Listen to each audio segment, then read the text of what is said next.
Unless you card.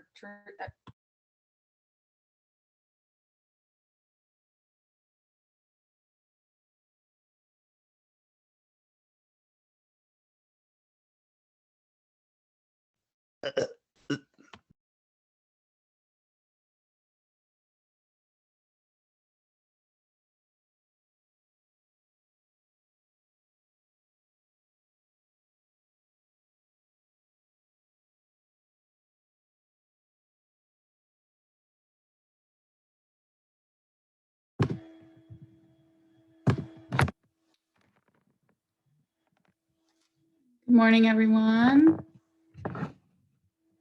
Welcome to Chem 092, right? That's what we're doing right now, Chem 092.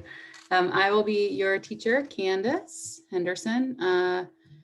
If I can ask everybody to put their mute on, it looks like there's a couple people that don't have their mute on. It just makes it better for everyone. So, let's see. Hold on 1 second.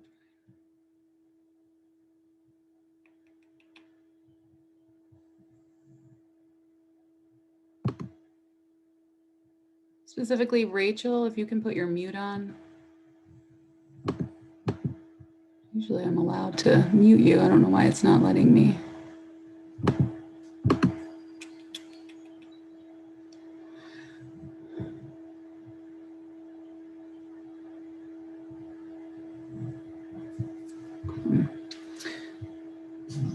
All right, so this is Chem 092. We will be meeting here on Tuesdays and Thursdays from 9:30 to 12:30, which feels like a marathon, and it is. That is a really long lecture. There may be some days, like if I know we're going to have to solidly lecture for 3 hours, we may take like a 10-minute break in the middle. Otherwise, I may try and just push through so we can end a little bit early, which I'm sure people would be happy about.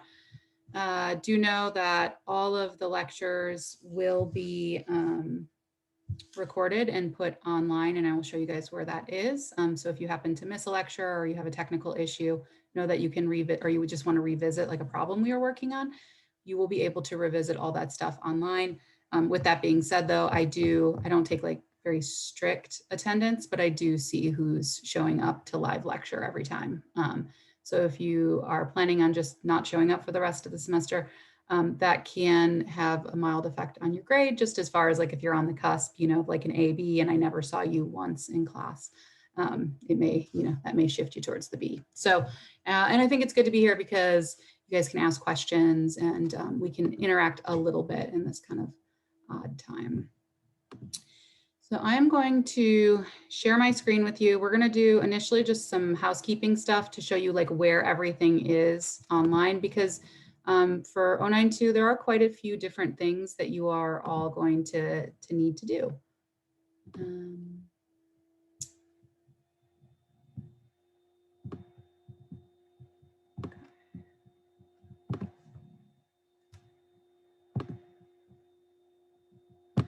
So can you all see my screen? Just throw like a yes or something in the chat and thumbs up. Okay, cool. Okay, great. So here we are in Moodle for, this is Chem 151. You guys aren't there yet. Let's get into Chem 092. You're gonna, with this page, and I want you to, try and go through this page afterwards, just to make sure that double check that you're comfortable with where everything is. But right at the top here, there's a notifications section. Really, I just put your test dates up on there. So if we have a test coming up, that's where you'll find it. So your first test is going to be June 20th. And the way it's open from 5 a.m. on the Sunday through Monday at midnight. So you have a span of 1 weekend day and 1 weekday to take the exam, because I know some people work on the weekends. So sometimes the week is the only time you can do it. You can always find my email right at the top. Communicating with you all is going to be through this course announcements. I can click on that forum and you can either check the forum here, or it automatically sends you an email. So hopefully that's how you got this Zoom link, was through that email. If you're not getting announcements through Moodle, you may have somehow unchecked that. That's something that you'll have to sort of finagle or fix on your end. You can reach out to me and talk about it if you need to. So the syllabus is here. You will want to be checking the syllabus. We'll look through it together, but there is the part that has all the due dates. So every due date you would need for the semester is going to be in this syllabus.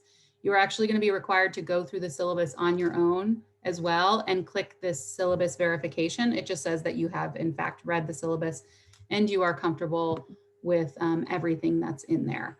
You need to do that by Thursday. Okay, so that's sort of your first assignment. I need you to do that because that allows me to say that you have been participating for the census period. So just make sure you get that done by Thursday.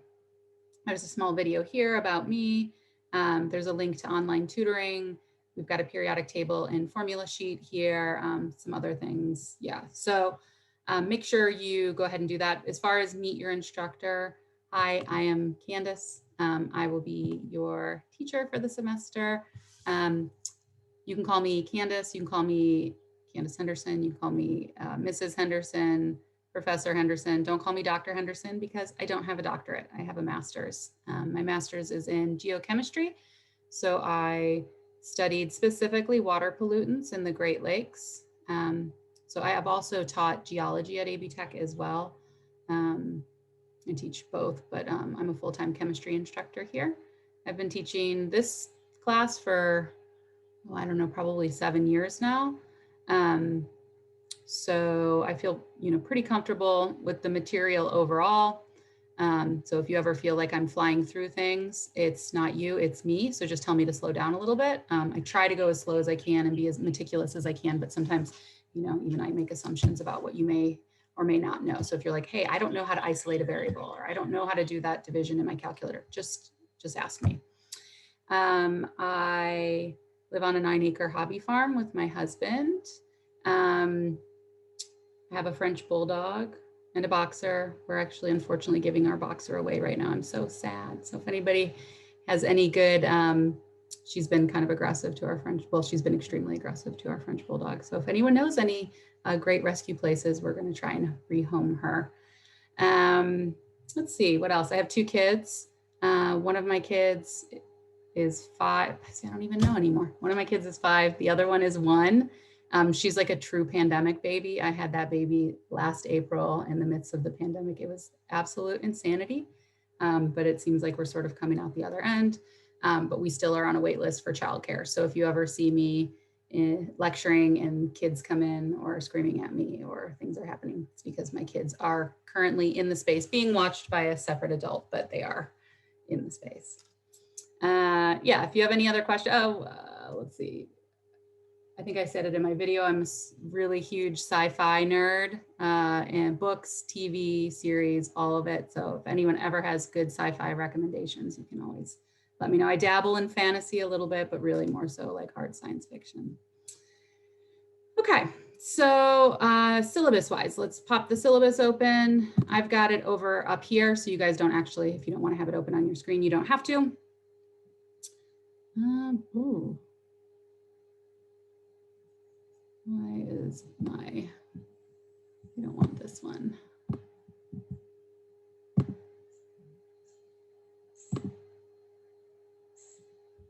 Keep mixing you guys up with my 151. All right, so Chem 092, the way that this is broken down is per, this would be sort of for a traditional 16-week setting. For a traditional 16-week setting, it would be roughly 3 hours of lecture and 2 hours of lab. Because we're in a mini-mester, you guys get to do twice as much work in half the time, right? So we're gonna be going through this in 8 weeks. So that is one thing I like to preface with these mini-mesters is it's gonna feel like a lot because it is a lot of work. Okay, you're going to be doing twice as much homework, twice as many labs, and having to cover twice as much information, and your tests are going to come at you twice as fast. So expect to see a test every 2 weeks instead of once a month. It's just the nature of our mini-master summer courses. As far as meeting times, that's why the lectures are so long, because we're literally doing 2 weeks of lecture in 2 days. So each day that we meet is like a traditional week of lecture. So if you miss a class, you're having to catch up on what would traditionally be a week of lecture. So Tuesday, Thursday, 9:30 to 12:20 a.m. Not a.m., 12:20 p.m. there. I will definitely have you all out of here by 12:20, probably earlier than that. People have asked me about the labs. So the lab for this class, we're going to make it completely asynchronous. All right. Everything that you will need for the lab is available for you through Moodle. So you're going to be sort of doing the labs yourself. All right. Now that doesn't mean that I'm not available to help you guys out. I totally am there to help you guys out. I will have office hours on Wednesdays between 9:30 and 12:20. So if you guys want to meet, we can meet. You have to email me though, okay? I'm not just gonna sit in the Zoom meeting from 9:30 to 12:20 waiting for maybe that one person to show up. You will have to say the night before, hey, I need some time with you to work on the labs. I'm having trouble going through this, and I will be more than happy to step you through it, okay? But the labs then, we're gonna go with those being asynchronous. Are you guys good with that? Then you don't have to sit with me for 3 hours on something that you can kind of do when you need to do it, as long as you get it done before the due date. There are some basic requirements or prerequisites, which you had to have had in order to get here. So in order to take this class, you are going to need text-wise Introduction to Chemistry. I have it written down as the 6th edition. I think they're on like the 12th edition now. So you need some edition of it.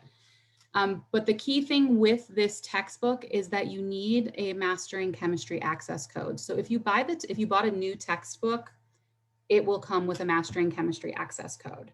That is how you do your homework. All right, all of the homework will be online through a separate website called Mastering Chemistry or Pearson.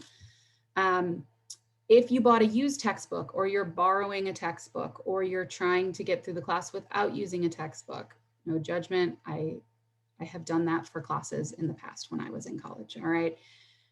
It's not impossible, but I would say you want to have access to a chemistry textbook, even if it's like an old one that you picked up at like the Salvation Army or something. But the thing that you cannot skip is you need a Mastering Chemistry access code. You can actually get the Mastering Chemistry access code and not get the textbook. And that will all be through the Mastering Chemistry page. And there are instructions in the syllabus on how you will sign up for homework. So it is all laid out for you. But that is something that the text is, I can't explicitly say it's optional. The text is sort of up to you, but the Mastering Chemistry, it has to happen. If you don't do the homework, you can't do the class. So make sure you have that. You will need a calculator of some kind. It says scientific calculator. I don't want you to go run out and buy an $80 calculator. The thing that is nice about the TI-83 and 84 is that it has higher functions, and it has like things like parentheses and stuff like that. It just makes it easier to calculate stuff. Can you get through this class using a calculator on your phone, or like a little cheap calculator you got for free from like your tax guy? Sure. But I do think it just makes it easier. So at least on test times, maybe if you can get access to those, that'll be good. And then you need the capacity to scan a document or take a picture of a document, and then upload it as a PDF.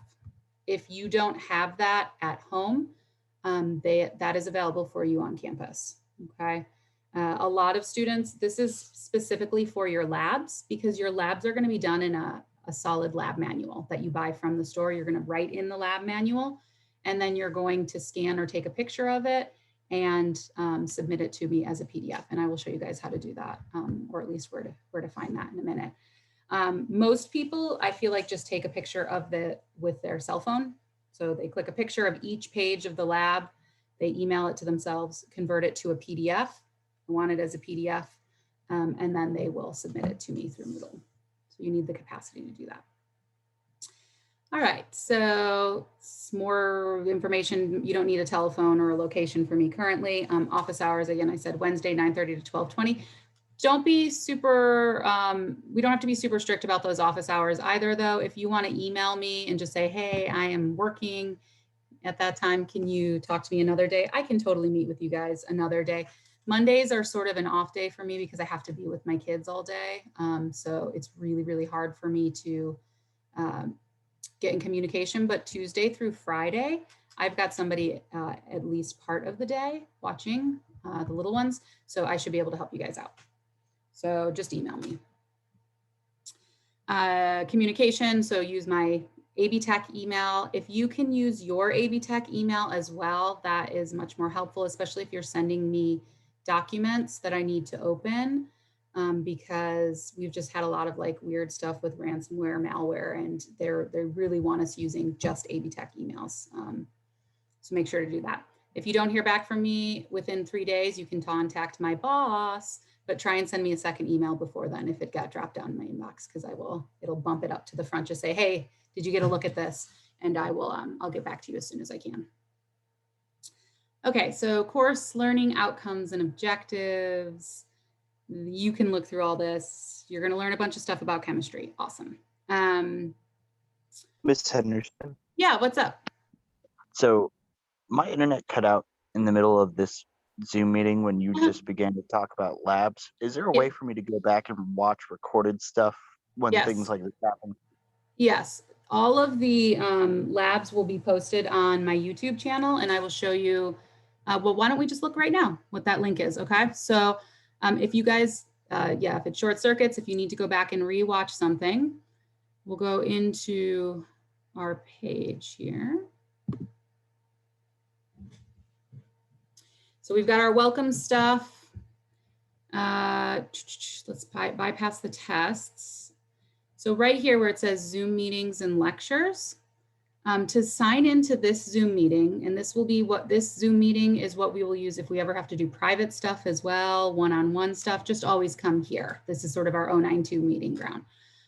There's a link here that says lecture videos, YouTube channel, Candace and Chemistry. So if we click on that, that's gonna go take you over to my YouTube channel.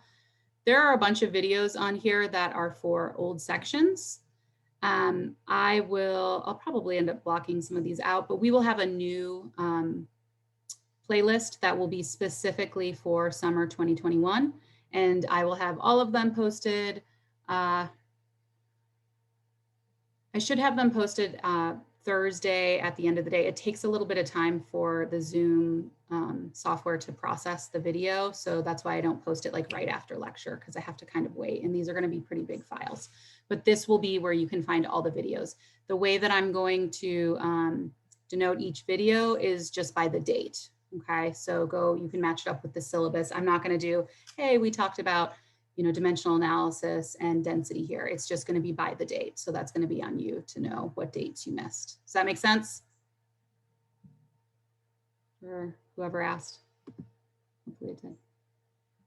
Okay, so there's our login. There are our lecture videos. Great. So we're done with Zoom meetings and lectures. If you ever want to meet to talk about lab stuff, we will also just meet in this here. So you can click on that, or you can have that link saved that I emailed you.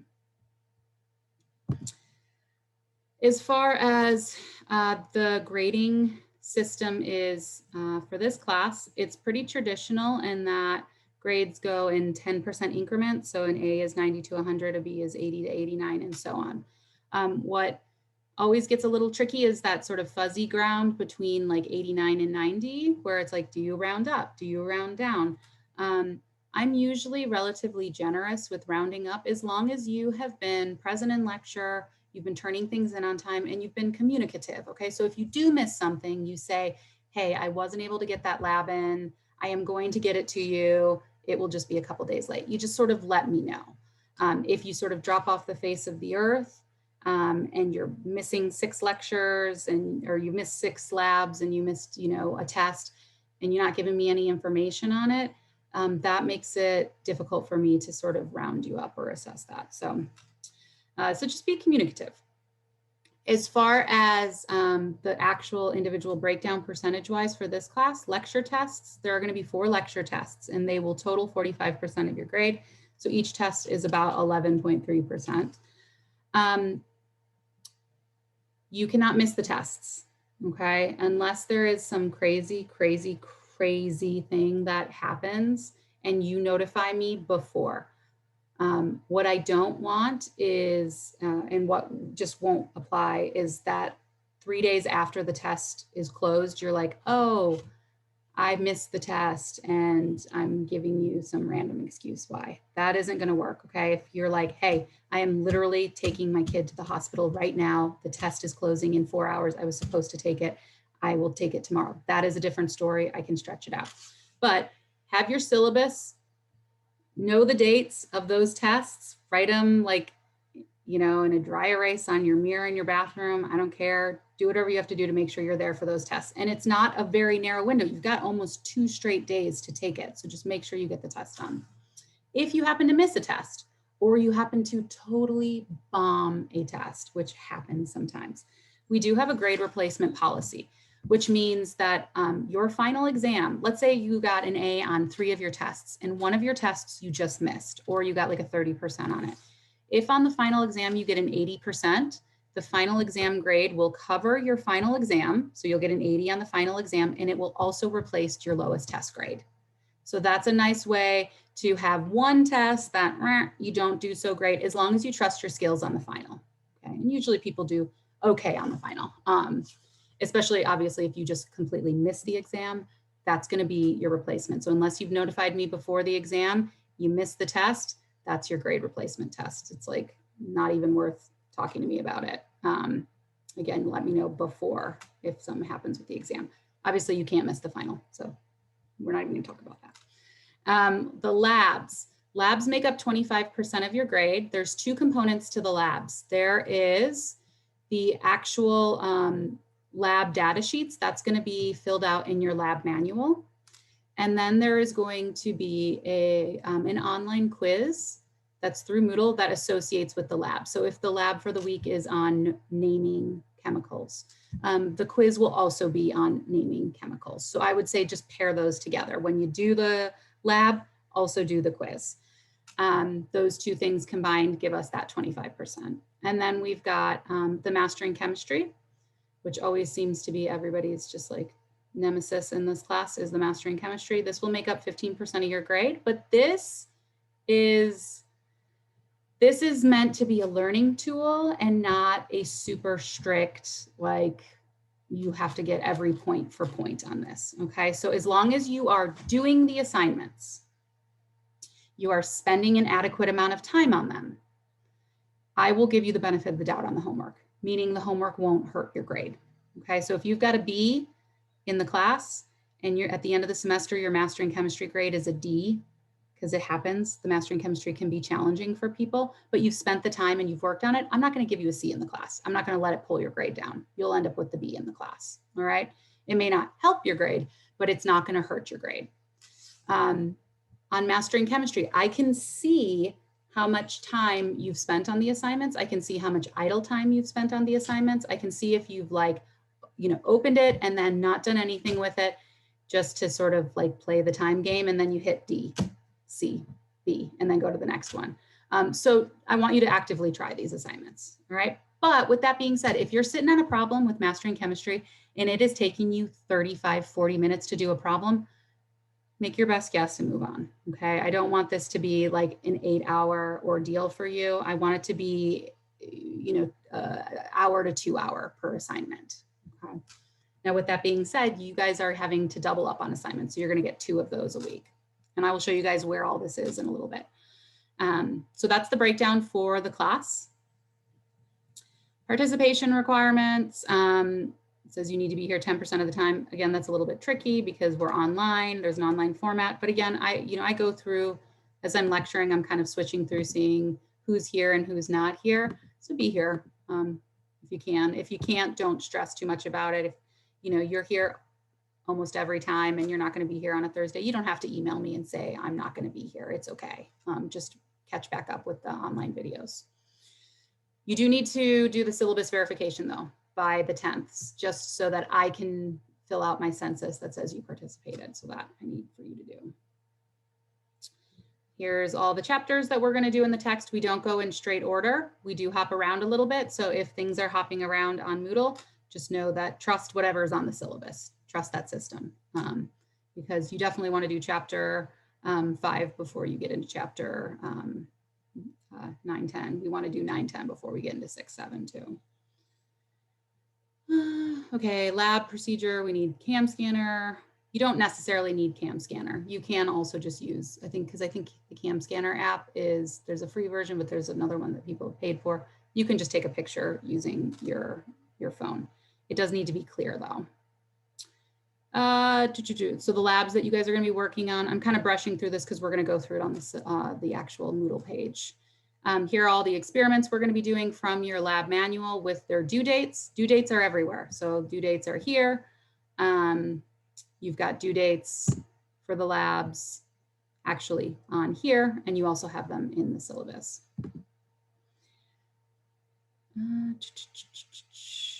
Okay, here's the instructions to get into mastering chemistry. We will revisit that in a minute when we go through the Moodle page. If you are wondering, where is the code? How do I do mastering chemistry? I know she talked about it and I was totally spaced out the whole time. There is literally a step-by-step instruction on how to get into our class. So look at that. We've got makeup work. I really don't do a whole lot of makeup work. Tests, definitely not. Homework assignments, there's a 10% decrease for every day that it's late. Okay, so there's usually most of your assignments are due on Sunday at the end of the day at midnight. If you can't get it done and you get it done on Monday, it drops 10%. So just try and get those done on Sunday. Tests, this is sort of what the test will be like. You can use textbook, data sheets, formula sheets. I ask that you don't use websites or the internet, and the tests are timed. So if you go into a test thinking, well, I'm just gonna, since I have, everything available to me, I'm just gonna sort of like teach myself it during the test. Don't do that because you will run out of time. So you definitely need to be studying for these. And there will be a specific window. And again, that window is specified on Moodle. We'll look at that in a sec. All right. Okay, so some dates. None of these really apply to us just because of the way that we're on Tuesday, Thursday. The only real holiday we have is that 4th of July. So that doesn't do anything for us. Here is if there's anything that you could have printed, posted, placed somewhere, it's this here. This is the breakdown of everything that we will do for the semester. I have it broken down by date. Okay, so today is 6/8. We're doing introduction stuff, and then we're going to start doing chapter 2 stuff. Chapter 1 is sort of for your information. You will see this is the lecture schedule. I stick pretty true to the lecture schedule. The only time I adjust is if I'm going to maybe lecture a little forward. I don't really ever fall behind. Here is your laboratory schedule. So, 6/8 and 6/10, this is week 1. 6/10 and 6/15, this is sort of our week 2. This is our week 3. So week 1 is 6/8 and 6/10. We're going to be doing intro, chapter 2, and chapter 3.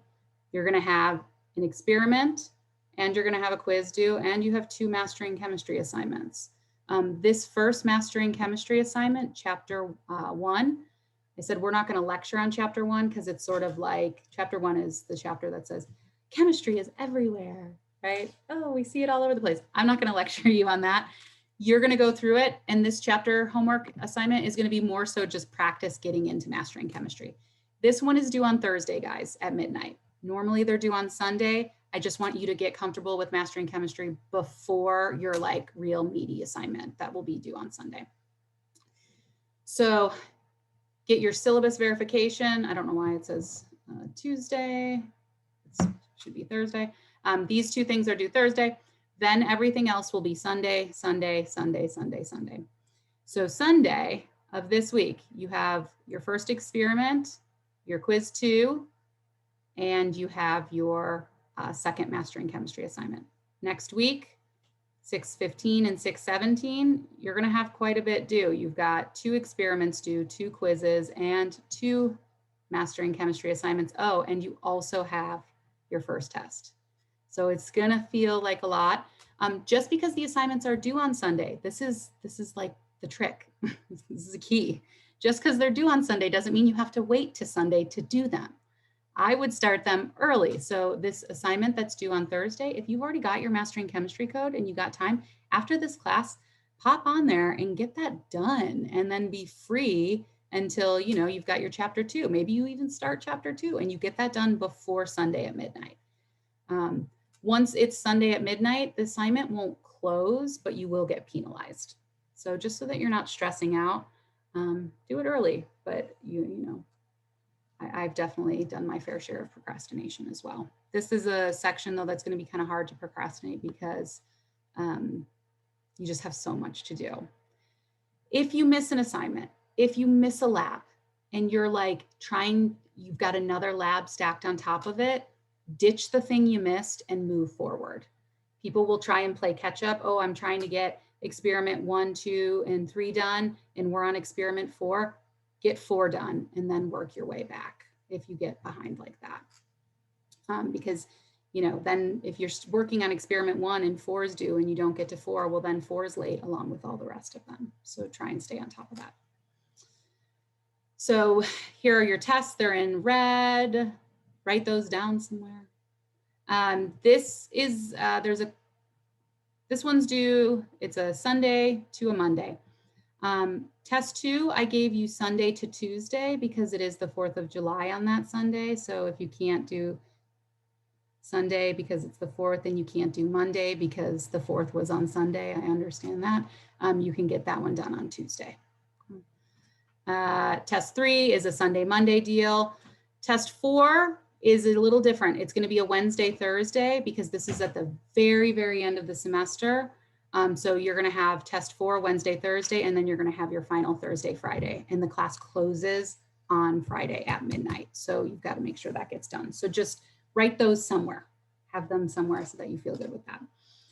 I know that the first week or so is going to feel a little tricky with like, oh, where do I submit things? How do I submit things? So we'll give you guys a little bit of grace. If you're like, I thought I submitted it and I submitted in the wrong place, I'll give you guys some grace on this first week or so, okay? But then I'm going to expect that you're on top of turning things in when they need to be turned in.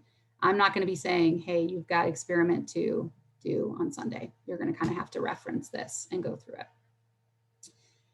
Okay, so let's sort of translate everything we've got here into what's happening on our Moodle page.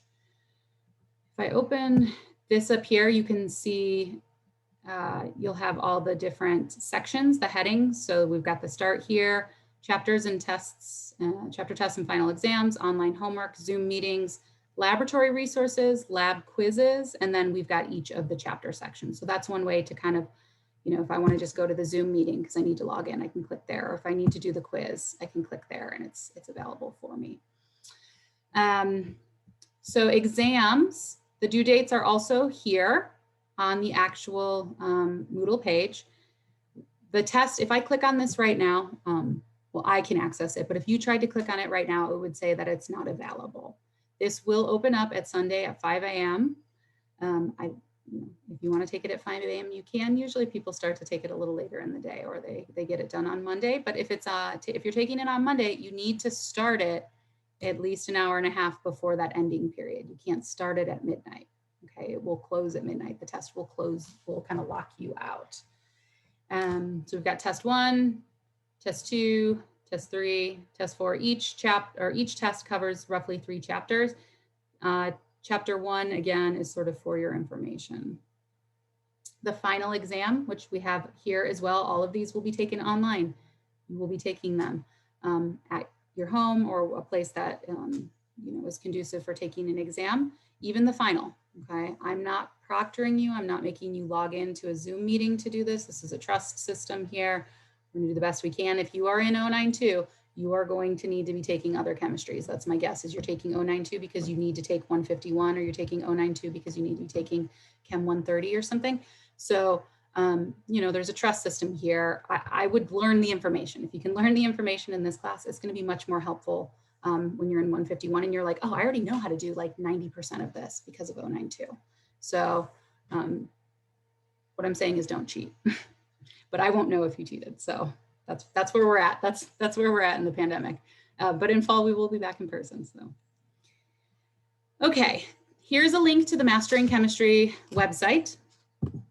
So I'm just going to click on that. It's going to look a little different for me than for you. If you, like you're a student, you're going to click on that, register now, you're going to register your access code. If you don't have an access code, you can get your access code through this website, okay? They will prompt you to buy the access code. There are ways as well to buy an access code with access to an e-text. So you can do that as well if you don't want to like go back to campus and get a hard copy of it, or you don't want to, you know, lug that thing around.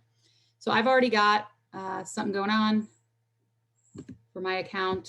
Let's see here. We've got the step-by-step here. So log into Mastering Chemistry or just click on that link.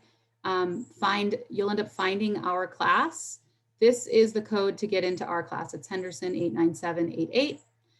You can also see that here, course code Henderson 89788. You want to be logged into that code. Otherwise, you could end up in a code for a chemistry class in like Washington State somewhere. So you want to be in this class. So when I sign in, and when you've been given access to our class, all the homework assignments, I put them on our syllabus, but they are laid out really nice and neat on the calendar through this website. So you may just want to kind of periodically check on this. Complete the new one. Yeah, we'll deal with that later. So there's a calendar that you can click on, and it will have all of the assignments laid out for you in a visual way. So sometimes that helps people, right? So your first assignment is going to be this post-lecture chapter 1 that's due by midnight. So you've got, you know, roughly 2 days to get that done. And then from that point on, you'll see that the assignments are really just due on Sundays. I gave you a little extra time for these 2 chapters. You have till Monday instead of Sunday because that was the 4th of July. Right? But you've got all those assignments. Again, you don't have to wait until Sunday to get them done. You can get them done sometime throughout the week. I'd actually recommend that. And then by Sunday's due date, you're in bed already sleeping. You're not worrying about getting that done. So get on Mastering Chemistry. Try and get onto it today or tomorrow. And then if you have issues with it, we can talk on Thursday and make sure you get that assignment wrapped up before it's due on Thursday evening. So those due dates, again, due dates are available in multiple places. So you've got it here, but you can always reference our master syllabus for those due dates as well. So that will be where all the homework is. So you've got tests, you've got homework, you've got lectures, then we have lab assignments. Okay. We are not meeting in person, so it is kind of hard to do chem labs, right? I'm not gonna like have you guys grab things out of your kitchen and mix them together. This is going to be they're all gonna be completely dry labs. So I will give you the information and you will, quote unquote, conduct the experiment at home. Where is that information? The information for the labs are right here. It says all lab procedures and data here. So you'll click on this and it'll bring you, and I know this is a lot, so if you need to rewatch the video or ask me email or on Thursday where everything is, that's fine. But you'll see for experiment 1, 2, 3, all the different things that you will need to complete the labs. So for experiment 1 on measurements, you have data and you have some notes with an introductory video. This is, I think this was done by my coworker, Glenn. So if you're like, wow, Candace's voice changed, that's because it's somebody else who's working on it. So click on those and that will give you the data. Where are the labs that you need to fill out? You have to buy the lab manual. Okay, this tends to be one of the biggest, most confusing things is people are like, I can't find the lab. Where is the lab? You have to actually buy the lab manual. I don't think I have my 0921 on me, but I have my 151. It looks something like this, okay? It's a printed out version. It's about $5, right? It's probably the cheapest thing you'll have to buy from the AV Tech bookstore, but you do need to have this, right? This is where you're going to write all the stuff in. So the data is on the screen. You transfer it to the lab. You pair it up with the lab that's in the lab manual.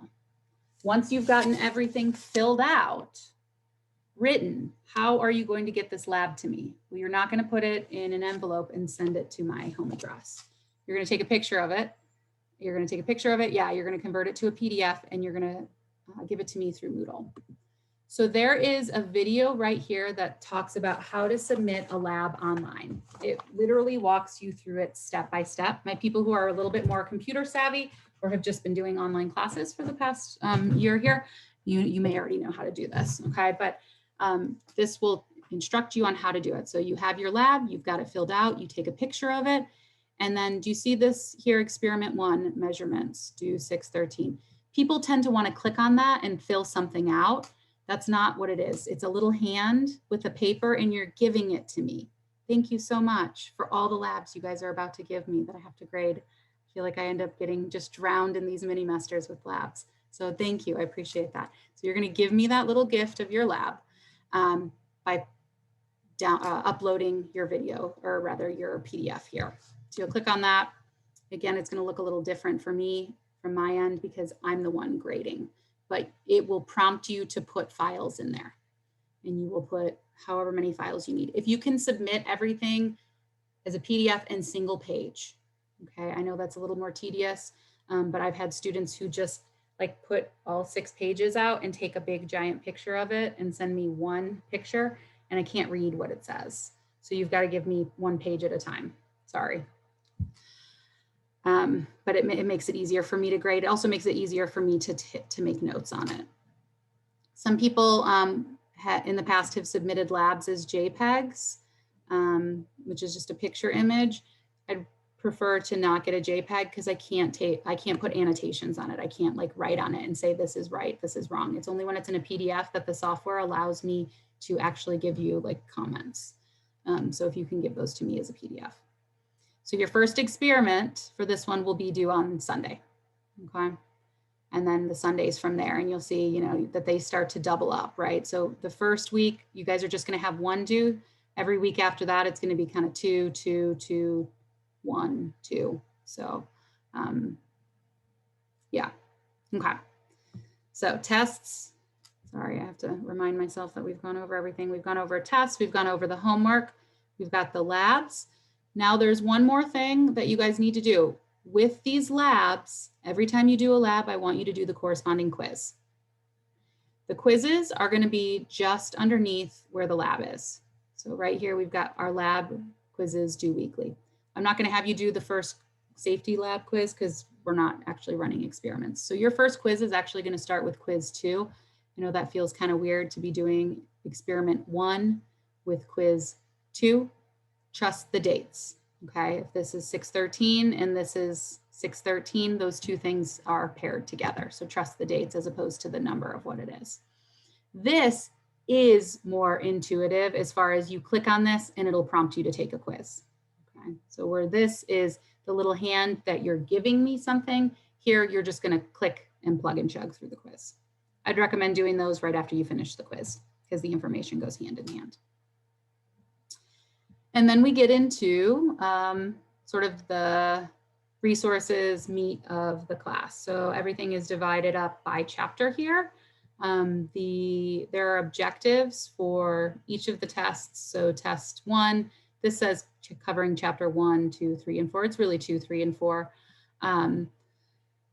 This lets you know, hey, what do I need to know from chapter 2, right? You guys ever studying and you're like, what am I supposed to know from each of these? Those are helpful to say, hey, I know how to do this. I know how to do that. So that is there for you. The PowerPoint lectures that I will be using as a guide when we're going through class, we're going to be doing a lot of example problems. And I just like to use the lecture notes that are given through the text so that it pairs with your mastering chemistry in your textbook. There's some additional practice problems here. And then I've got some worksheets with each of these. Some of the worksheets we will use, some of the worksheets we won't use. You're not graded on those. I feel like at this point, you guys have more than enough to do, right? Between the quizzes and the labs and the tests and all that stuff. So these are just for practice. This is a way, if you're having trouble with converting between metric and British system, you can get extra help. Sometimes I do use them though, just to have quick example problems. So I'm not having to make too much stuff up. So all of that stuff is there for you, laid out by each chapter. And that is our class, minus the actual chemistry of it. So does anybody, I know that's a lot. So does anyone have any questions specifically? And if you don't know yet that you have a question, you can ask me later when you've actually started to dig through it. But if there's anything that pops into your brain, just turn your mute off and you can ask me, or you can throw it in the chat. I'll give you guys, I don't know, a minute if I don't hear anything. Ms. Anderson, I have a question for you. Yeah, what's up? So with the calendar, it doesn't say that we have anything on Wednesdays, but when we registered for the course, it said Tuesday through Thursday. So is there a specific something that Wednesday is designated for? Yeah, okay. So I had chatted about this in the very beginning, but Wednesday is supposed to be like there's a 9:30 to 12:20 quote unquote meeting time, right? That's for our labs. But because we're not meeting for a lab, because you're going to do those on your own, we're just going to leave that as you can use that as time to do your labs. I do have office hours then that you can schedule with me. So if you want to meet with me because you have questions, we can meet then, but we're not officially meeting on Wednesdays. Yay! So we only officially need to be here on Tuesday and Thursday. Does that make sense? Yes, ma'am. Thank you. Okay, cool. Yeah. Now, once we go back to in-person in fall, right, we're going to need to be there on labs. So let's take advantage now of having a little bit of flexibility. So Wednesdays is on a, when you need it basis. Other questions? Oh, one resource that I didn't talk about a whole lot, but it's in here. ThinkStorm, so online tutoring. Has anyone used the Academic Learning Center? Yes, yes. Yeah. Statistics. Yeah.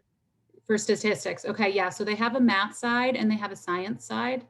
Physically, when you're in person, the space has a math and a science. But right now it's all online. This is such an awesome resource. Do you guys know how expensive tutors are? They can be like $50, $100 an hour. You guys have tutoring paid for already with your tuition. Okay, it is a resource that is available to you. It can cover all of your math sections. So if you guys are in math right now, statistics, calculus, all that stuff, you can take it for that. It also covers all the sciences, math, physics, physics, chemistry, geology. I think biology has its own specific tutoring lab, but they can do some biology in there, but it's great for chemistry. So you can use that resource. You can like maybe get through all your homework or do as much as you can and then schedule a tutoring online with them. They will help you with everything. They're great. I used to work in the tutoring lab there. It's an awesome resource. Everyone there is super jazzed to help you learn chemistry. They want you to learn how to do dimensional analysis. They want you to know nomenclature and gas laws. So I would definitely recommend that if you feel like you're struggling or you want some help, or you just don't want to sit there and like struggle through a part of the lab. You've worked on the lab, you've given it an hour, you're struggling, schedule an appointment with them. They'll help you out. I have no problem with you using the tutoring lab for homework, for labs. I can't have you do it for lab quizzes and you can't use it for tests, but for labs and for homework, use it. Okay, and then obviously for studying as well. Other questions? Anyone?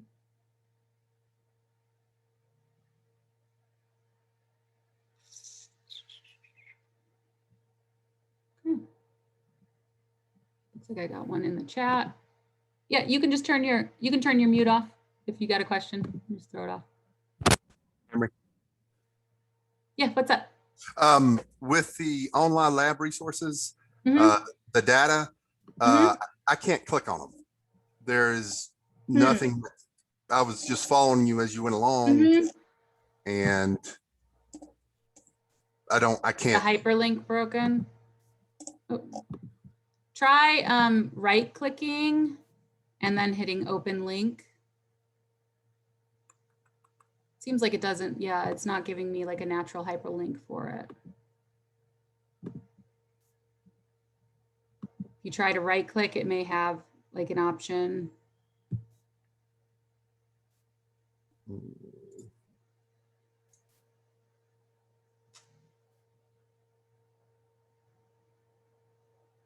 Because there is an embedded URL in it.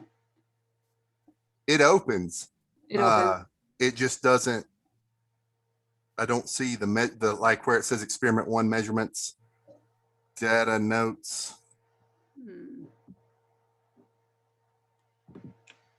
Let's after class, let's take a look at it together, and you can Right. share your screen with me, and we'll try and mess around with it. Okay. That's good. Perfect. Cool. Thank you. Mm-hmm. Okay, let me close some of this stuff because it's driving me crazy. Other questions?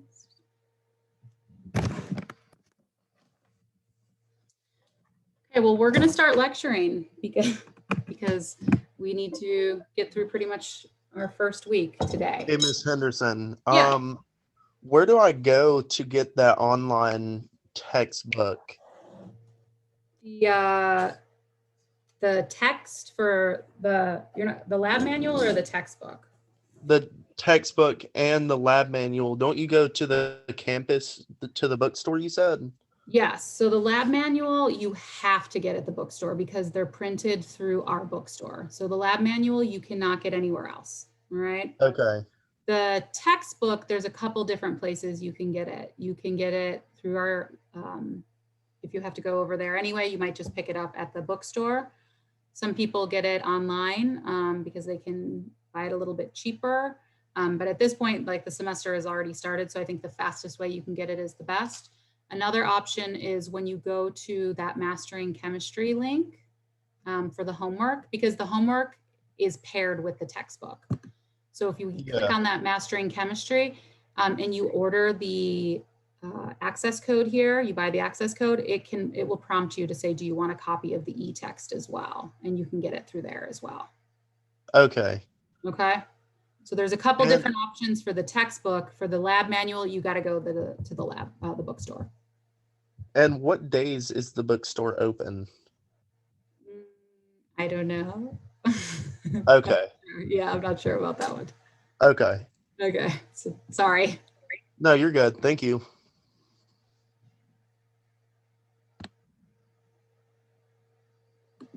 Okay.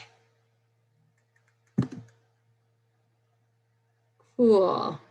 Ms. Henderson, before we get off on another foot, Yeah. may I ask a question, please? Yes, of course. What's Okay, up? so I have both books from the bookstore, the hardback and the actual lab manual. Awesome. You were saying that there was a code in one of the books, but I have the Yeah. hard copy book, but I don't have a code. You don't see a code like on the back cover, or did you buy it new or used? Yes, I bought it new. There should be. I actually found it. It's in the very spine of the book. I have it. Okay, you got it. Cool. Yeah, so that will be the code that was included with your text. So you don't have to buy the access code. It's there. So when you log in for your homework, use that code to get you in there. Okay. Okay. Cool. All right. Well, if you have other questions, throw them out there. Otherwise, I'm just going to start getting us ready. So chapter 1, I want you to go through on your own, do the homework for that on your own. Chapter 2, we definitely want to discuss. This is sort of a foundational point for really all sciences, not just chemistry, but okay. So chapter 2 is all on measurements and problem solving. It's a lot of just like working with conversion factors and units and getting comfortable with different things like that. Okay, so when you are looking at a measured value, and when I mean measured, I mean something that you had to use like a piece of equipment to get, right? It's not a discrete object. Like for instance, A discrete object would be counting eggs, right? I have 12 eggs. I'm not going to get like better at counting eggs. I can't get more precise. It's a discrete object. But when we have measured values, like let's say the weight of an egg, that weight can get more precise as my information, or my rather my equipment gets more precise. So with measured values, it's important to know that the last digit that's recorded in a measured value has a certain level of uncertainty. So let's say here they're talking about global temperatures have risen about 0.6 degrees Celsius in the last century.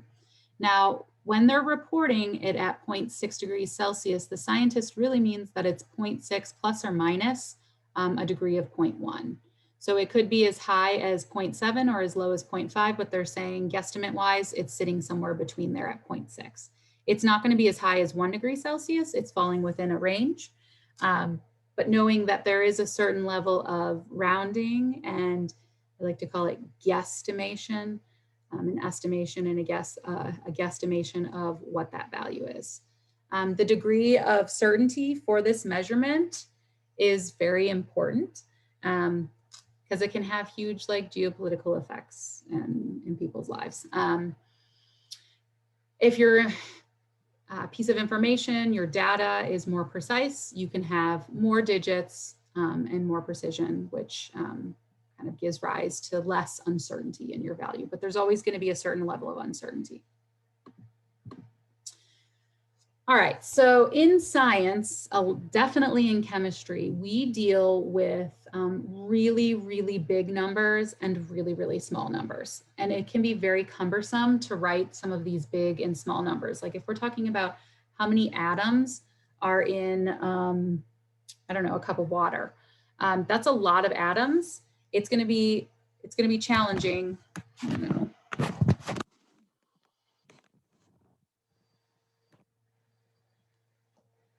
I think my daughter stole my stylus. I just realized that. Give me 1 second, guys.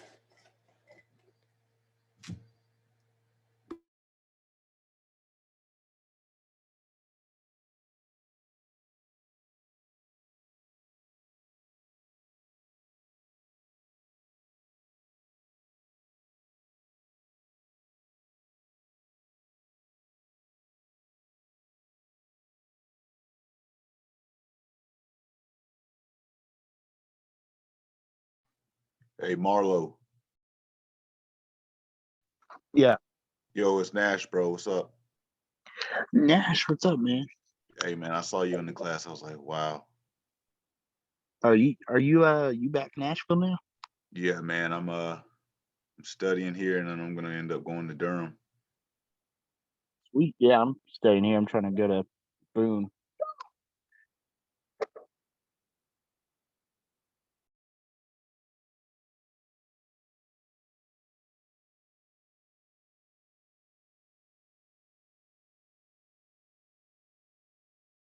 Yo, in like 2 or 3 days, man, it's gonna make 10 years.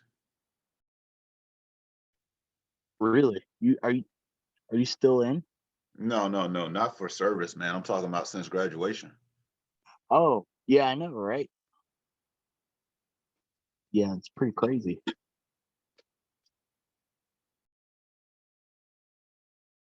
Nah, man, after Afghanistan, I went to Fort Stewart and then kind of just phased out. Fair enough. Yeah, I got out 2 years ago, I think. Yeah, me too, about 18.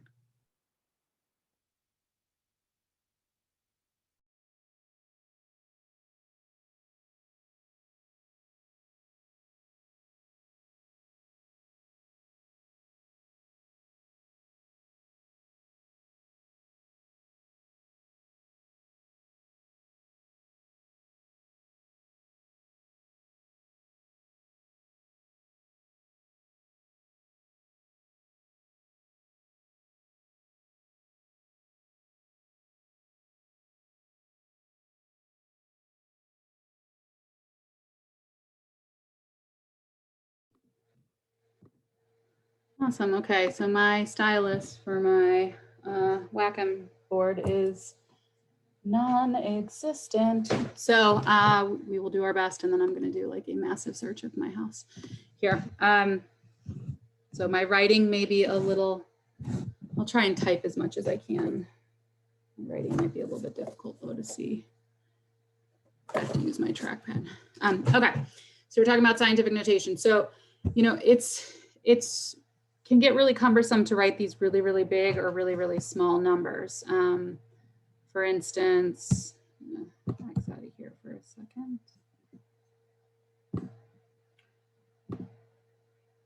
You'll see me use these whiteboards quite a bit. So, you know, writing a number like this. Some comments in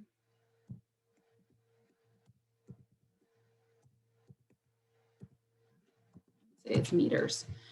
This can get like really difficult to do. It's just pain. So what we will we'll do is, instead of writing it, this is called decimal form. Instead of writing a number like this, or instead of writing, let's say, another number like this, 0.000000065 grams, instead of writing a number like this, really small, we will write it in what's known as scientific notation. And so this is an example of scientific notation, 1.2 times 10 to the negative 10th. When writing a number in scientific notation, it will always have two parts. So the first part will be called the decimal part. That number has to sit between 1 and 10. Okay, so it's going to be 1 or greater, and it's really going to be lower than 10. So it'll be like 9.99999. If it's 10, we would just drop it back down to 1. So it sits somewhere between there. And then the second part is known as the exponential part, and that is a value of 10 raised to some sort of exponent. Now, the exponent tells us how big or small the number is. So positive numbers, just get in the habit of thinking a positive exponent is a big number, a negative exponent is a small number. So this right here is, well, this whole thing right here is talking about a really, really tiny number. Something that is times 10 to the negative 10th is small. So how do we translate this into decimal form, or how do we get something in decimal form into scientific notation? Well, let's talk about what these exponents mean. So 10 to the 10th, or I'm sorry, 10 to the 0th power is 1. 10 to the first power is taking 1 times 110, or it's 10. 10 to the second power is taking 1 times 10 times 10, or 100. 10 to the third power will give us 1,000. Whatever the exponent is here is really how many zeros you're going to have, right? Or how many hops you move over and you fill it in with zeros. So 10 to the 20th power would have how many zeros behind it? 20 zeros. The negative exponents are talking about, instead of taking 1 times some value of 10, you're taking 1 and you're dividing it by some sort of value of 10. So 10 to the negative 1 means we take 1 and we divide it by 110. Or we move the decimal. If we have our 1 value, the decimal sort of lives right there. It's hidden, or it's inferred, it lives right there. We move the decimal over to the left 1 spot. 10 to the negative 2 is 1 divided by 10 times 10. Or we move the decimal over 1, 2 spots. 10 to the negative 3, we move the decimal over 1, 2, 3 spots. So if it's a positive exponent, we're going to move the decimal in a direction that makes a big number. If it's a negative exponent, we're going to move the decimal in a direction that makes the number smaller.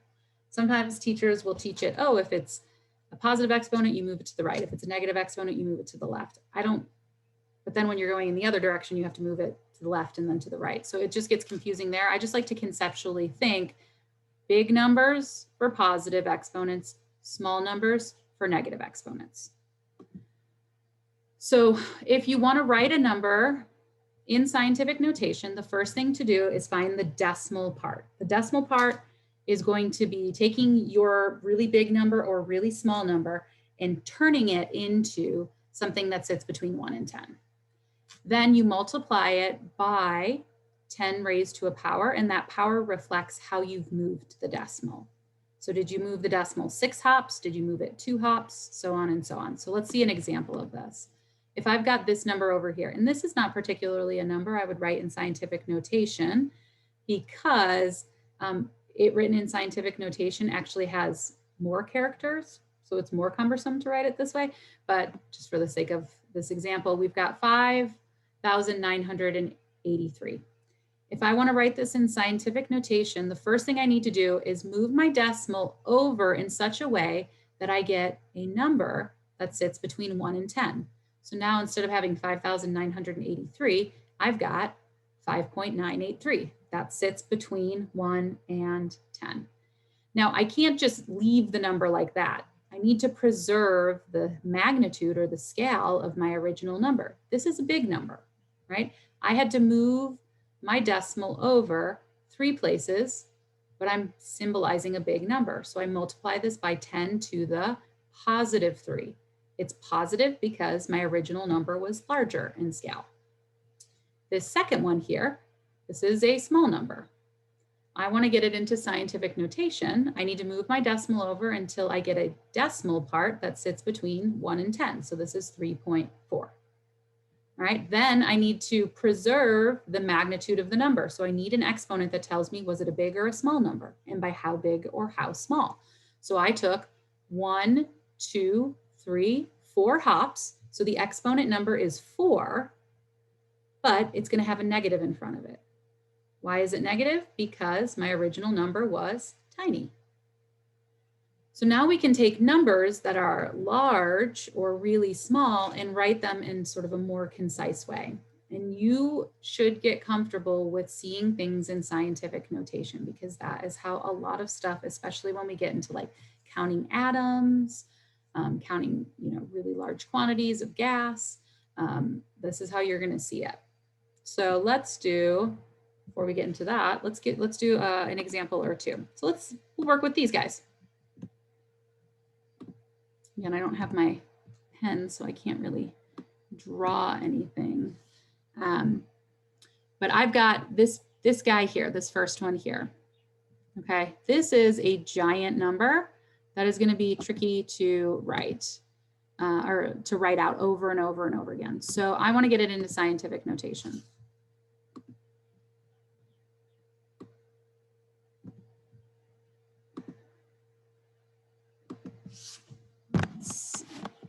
Maybe I can use this. All right. So where does the decimal live here? The decimal is living right there. You don't see it. We don't always like write the decimal, but that's where it's hanging out. Where do we want the decimal to live in scientific notation? We want it to be in a place where we can get our number between 1 and 10. So I need to move it to here. So I'm going to write 3. Oh man, I am using a mouse right now, so be patient with me. 3 point, and let's say this thing has 2 sig figs, so 3.00. Ooh, that is rough. How do I get from here to here? I have to hop 1, 2, 3, 4, 5, 6, 7, 8, 9, 10, 11, 12 hops. Okay, so my second part is going to be the exponent that lets me know the magnitude. So times 10 to the number of hops gives you that value in the exponent place, 12. And is this a big number or a small number? It's a really big number. So what do I want my exponent to be? I'm going to leave it positive. Okay. This next guy here, where is my decimal? It's a little easier to see where the decimal is on a small number because it's written for you. So there's my decimal. I need to move the decimal in such a way that I get a number between 1 and 10. So I'm going to put the decimal right there. That means that my first part is 6.5.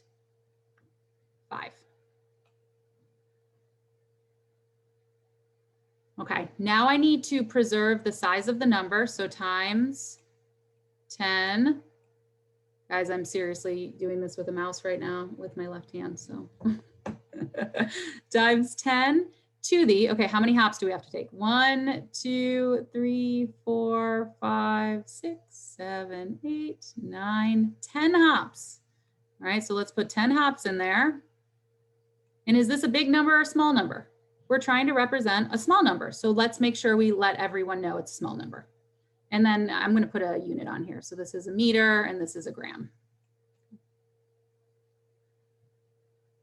So let me give you, I want to give you 2 on your own to work on going in this direction. And you guys will see this quite a bit in class where I give you guys a practice problem, give y'all, 2 minutes or so to work on it, and then we come back together and do it. So 0.000501 meters and sorry, let me move this all over so you guys can see.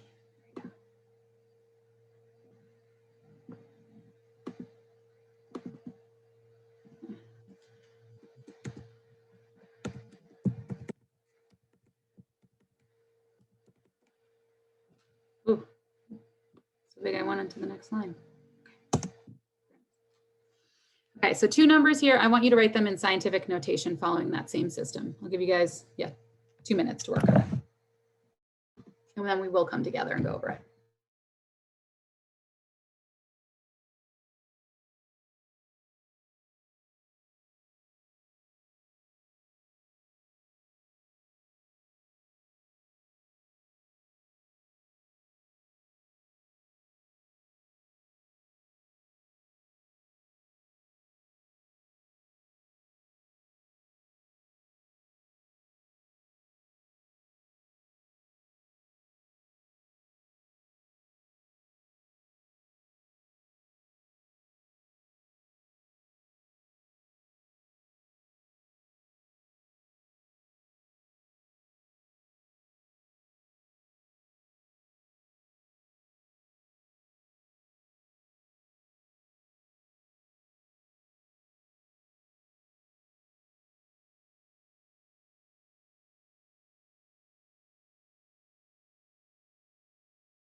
Okay, so let's look at these. Someone asked to put, do you guys need to put the answers in the chat? No, we will, we'll just go over them together.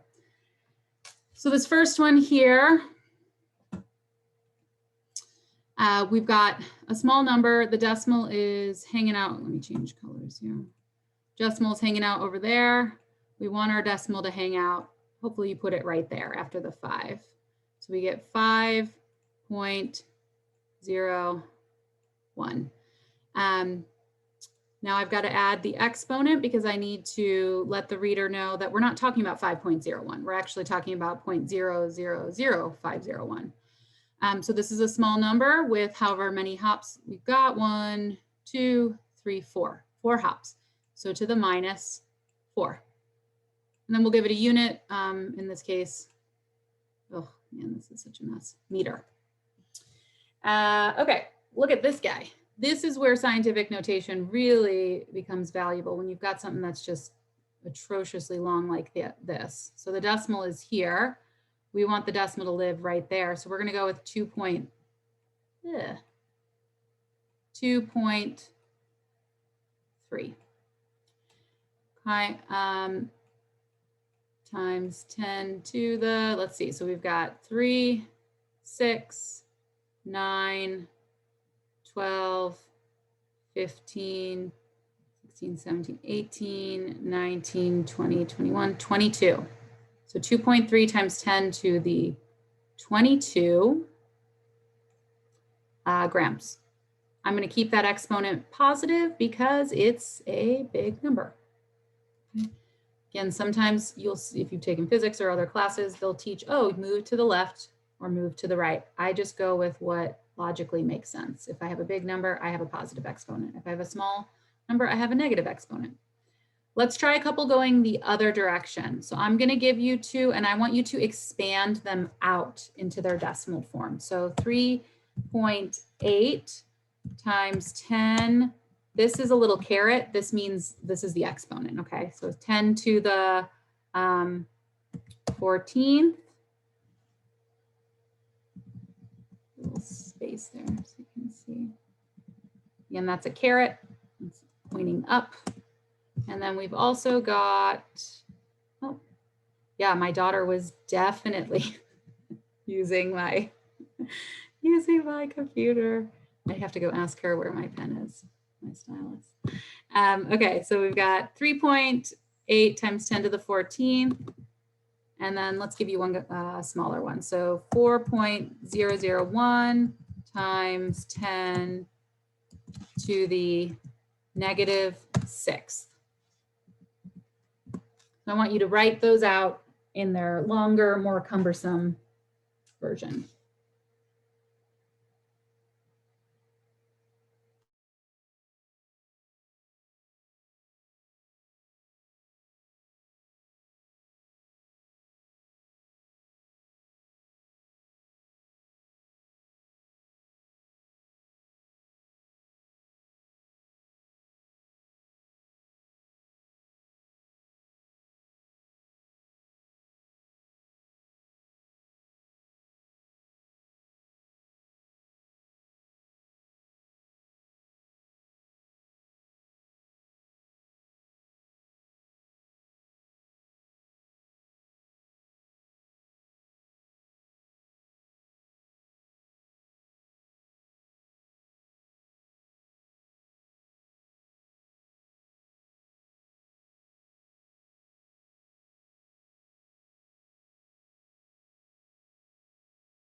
Okay, so we've got what is going to be a really big number, right? How I approach these is I'll write the decimal out. So I'm going to write this 3.8. I'm going to try and write this 3.8. And if it's to a positive exponent, that tells me that this needs to be what? A small or a big number. It needs to be a big number. So I've got to move this decimal 14 spots in a direction that will elicit a big number. So I'm not going to go towards the left because that's going to make it tinier. I'm going to move it towards the right to get a big number, specifically 14 hops. So 1, 2, 3, 4, 5, 6, 7, 8, 9, 10, 11, 12, 13, 14. Okay, that is where my new decimal is going to lie. What do I have to do in each of these spots where I had hops? I fill them in with zeros. Okay, so bunch of zeros. Specifically, if there's 14 hops and one of them was occupied by the 8, I need 13 zeros. Oh, come on. You can do it, Candace.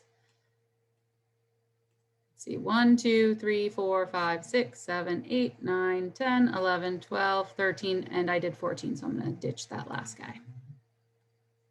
All right, so it'll be very, very large.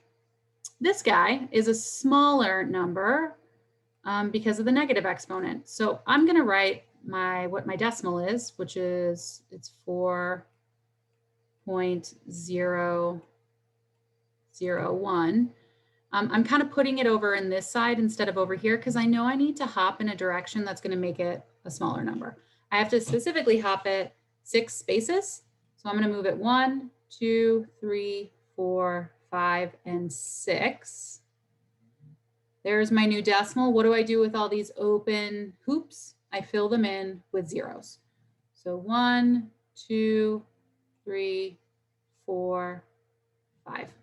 So there'll be 5 zeros and then the base number. If you ever wanted to double check and make sure you've done it correctly, you can go in the reverse direction. So you can have your decimal that you think is the right answer and then write it in scientific notation. And if it matches up with what you had originally, you've done it correctly. Okay. Any questions on that, on scientific notation, on writing numbers in a more concise way, bigger or smaller? You got to let me know if you want a little bit more with that or not. Otherwise, you'll get practice when you do the mastering chemistry as well. But if concept-wise that makes sense, we can move on. Okay. So we sort of already talked about this, but when you're reporting a measured value or a scientific number, the last digit, the digit that's all the way to the right, is going to be your estimated digit. The numbers that sit in front of that, so all the numbers to the left of that rightmost digit, are certain values. So we've got a value of 45.872. That means that we know for sure the tens place is a 4, the ones place is a 5, the tenths place is an 8, the hundredth place is a 7, the thousandths place lies somewhere between like 1 and 3, and it seems to fit sort of right in that 2 position. So the first digits are certain, that last digit is an estimated digit. The greater the precision of your measurements, the greater the number of what we call significant figures. Have you guys heard of the term significant figures? You've taken like physics or some other sort of math-oriented sciences. So significant figures are a way to determine, how much precision does a number have? When you say, hey, I weigh 120 pounds. I do not weigh 120 pounds, but like, hey, I weigh 120 pounds. Are you saying that I weigh exactly 120, like 120 to the thousandth place, like 120.000? Or are you just saying like loosely, I weigh 120 pounds, somewhere between like 110 and 130, somewhere around there. So the more precise we get, the more significant figures we'll have represented. Here, this number here has 5 significant figures. 1, 2, 3, 4, 5. There's a way to determine significant figures. And I'll go over those rules in a little bit. So how do you get more precise with your measurement? Well, your piece of equipment has to get better. So let's look at this scale here. We have a scale with this sort of mysterious blue substance sitting on top of it. And this scale has a marking at every 1 gram. So how precise can this scale be? Well, we definitely will know the gram, and then we can guesstimate the 10th place. So we've got a marker here and it's going past the 1 gram. It hasn't quite gotten to the 2. So we're going to say this is at, this person estimated it's 1.2. Maybe you looked at this and said, oh no, I think that's more 1.1 or 1.3. That last value is an estimated value. But whatever your piece of equipment is, like however many tick marks you have, you can always sort of guesstimate one value past the specific tick mark. You can guesstimate between ticks. Now I can't guesstimate to the 100th place. So I can't say this is 1.24. We're only allowed to go 1 decimal past whatever the measured value is. What if we have a scale that's a little bit more precise? And this here, I would say this thing has 2 significant figures. So 2 levels of precision. This scale is more precise. It has tick marks, not just at the 1 gram place, but it also has tick marks at the 10th place. So this is a more precise scale, meaning our number can be more precise. So we have a little pistachio here. We know for sure we've gone past the 1 mark, and we've actually got these tick marks at the 10th place. So I'm somewhere in between the 2 and the 3. So, or rather I've passed the 2, but I haven't quite gotten to the 3. So I know for sure I'm at the 2. Now, because I haven't all the way hit the 3, I can guesstimate how far between the 2 or the 0.2 and the 0.3 I am. And this person decided we're a little bit closer to the 0.3 side, so they gave it a value of 6. So 1.2, 6, little closer to the 1.3, but not all the way there. This last value is our estimated value. These values are our certainty values. This thing would have 3 significant figures. So this is a more precise piece of information than this, right? This is kind of a weak piece of information. This is a better piece of information. The labs that we have at AV Tech in our actual classroom will give us decimals out to the 5th place, I believe. So those are much more precise than this. So the more of these numbers that we can get, and we can't just make the precision up, right? We actually have to have something that can measure it precisely. But the more precision we have, the more significant figures we'll have. So how do we determine a significant figure or something that is telling us something about precision versus a number that is just sort of a placeholder? Well, following these rules, all non-zero digits are considered significant. So if you have a number and there are non-zero values, so that means 1 through 9, you can just say those are telling us something about precision. Zeros are what get us into trouble. Interior zeros, zeros that sit between 2 numbers, are also considered significant. So let's go through these first 2 rules.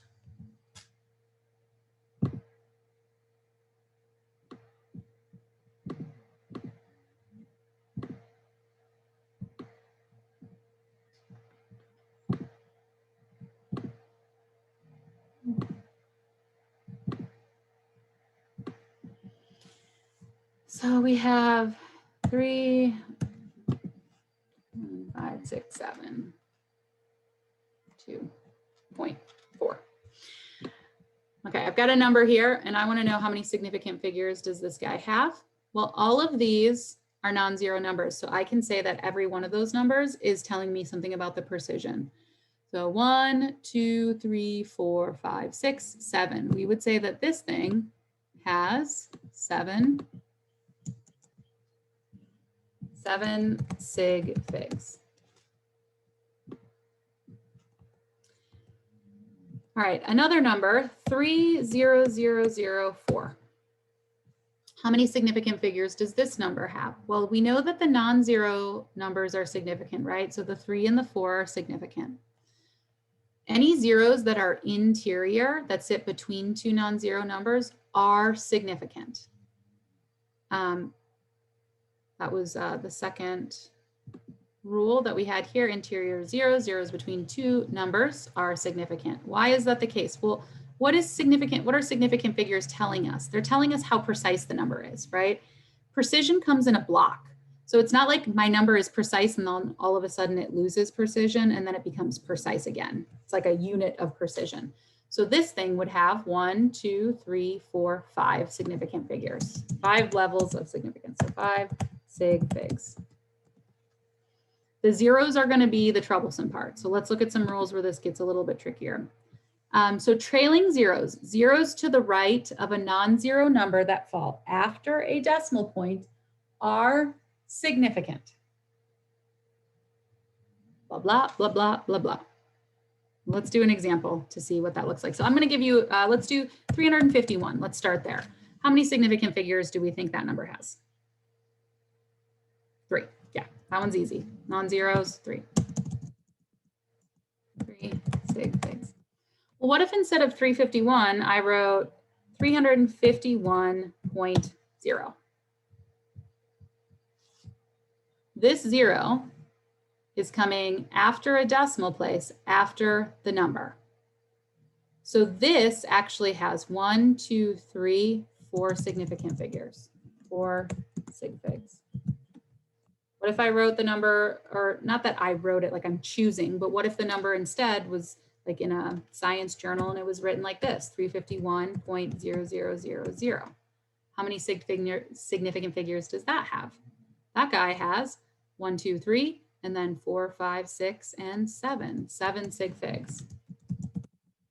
Scientists are lazy. They are some of the laziest people out there, I swear to God. So they're not going to write zeros after a decimal unless they really need to.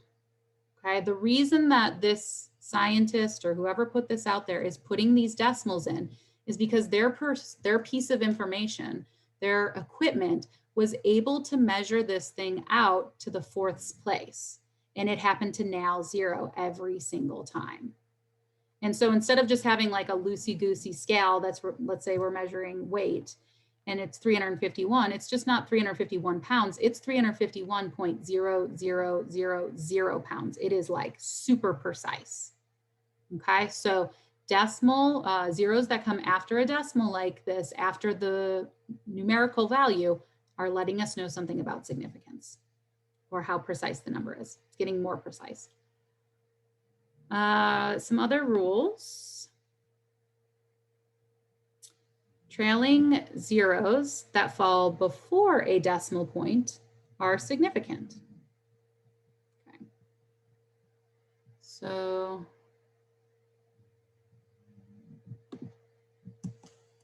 let's say we go with 401.00.00. How many significant figures does this thing have? Well, the 4 is significant and the 1 is significant because they're non-zero. The 0 in the middle is significant because we can't like be precise and then not precise and then precise. We know the zeros after a decimal, after the base number, are significant. And then this most recent rule says that zeros that come after the base number but before a decimal are significant. So this thing, every single one of these is significant. This would be 1, 2, 3, 4, 5, 6, and 7. So 7 sig figs. There's a situation I want to talk about with this one, but I'll wait until we get to the end. Okay, leading zeros. Zeros to the left of the first non-zero number are not significant. They're only there to locate the decimal.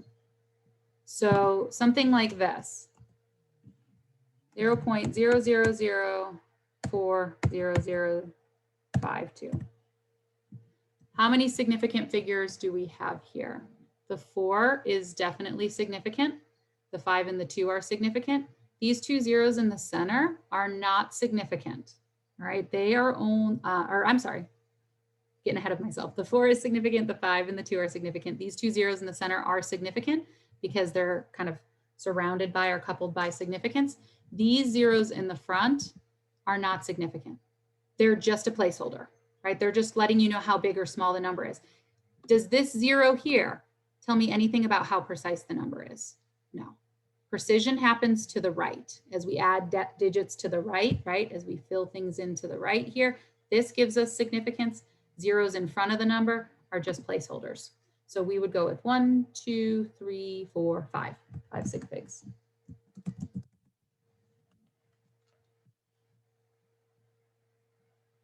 We have one more thing, one more rule, and then we'll do some practice with this.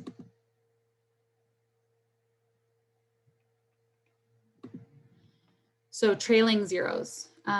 Trailing zeros at the end of a number, but before what's called an implied decimal point, meaning the decimal point isn't actually written. Those are ambiguous and should be avoided at all costs. Okay, great. Well, we can't always avoid it, but I'll show you what this looks like. So trailing zeros, if there is a decimal point, are significant. Trailing zeros, if there's not a decimal point, are ambiguous. We don't know. So this number here, 6 million. 6 million. I know for sure that the 6 is significant. These zeros, I don't know if they're significant. The way that it's written, I don't know if they're saying, oh yeah, it is exactly 6 million people that have been vaccinated today. I don't know it's exactly. The way that this is written, I think it's roughly 6 million. So for significant figures, this actually only has 1 sig fig. It's a pretty weak piece of information, pretty imprecise. Instead, what if I wrote the number like this? 6,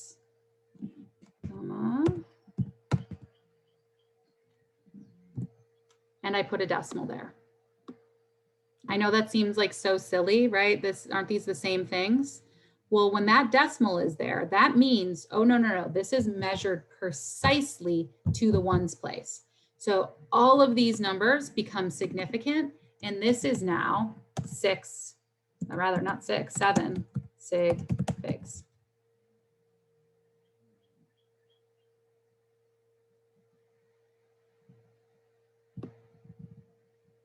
You all seeing the difference between this and this? I know it seems kind of silly, but when numbers are written just like this, oh, it's 6 million. I don't know which of these zeros are significant. The way it's written, I can't tell. So I can only go with what my guarantee is, which is that the 6 is saying something about its precision. These zeros are really just sort of giving me a magnitude. What if some of these zeros were significant? What if, we don't want that. Let's just say this and this and this are significant. And you want to write this number, you're like, oh, how do I tell the reader that these numbers are significant, these zeros are significant, but these zeros aren't significant? Well, one workaround is to write it in scientific notation. So,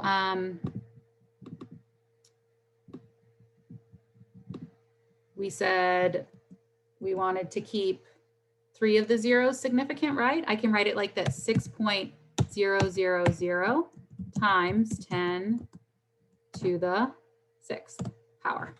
That's a workaround, okay? If some of the zeros are significant and some of them aren't, some are talking about precision, some of them aren't, you can work around like that.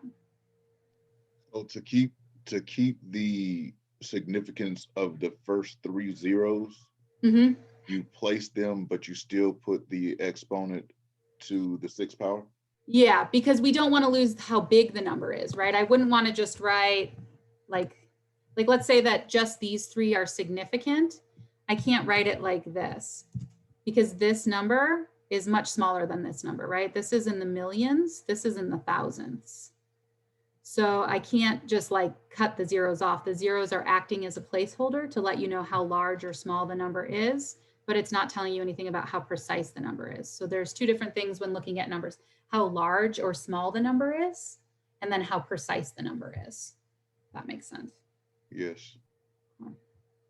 So let me give you guys, I want to give you guys a couple numbers. Actually, I think we have a worksheet. And I want you to tell me how many significant figures they are. Yeah, instead of making up my own ones here, let's see what we've got.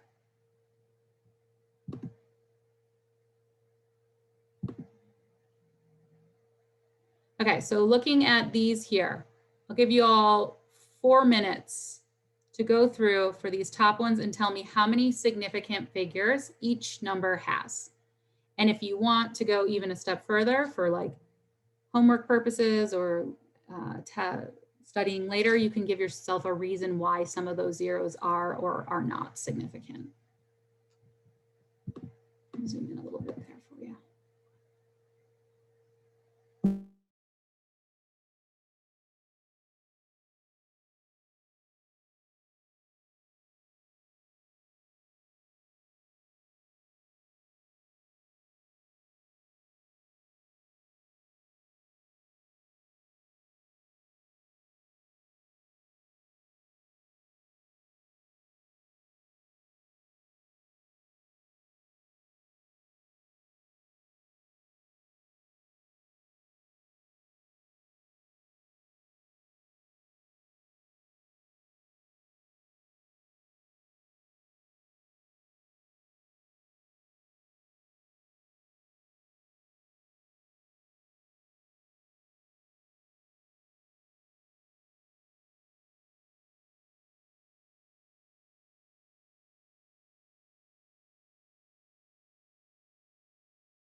Just another minute or so.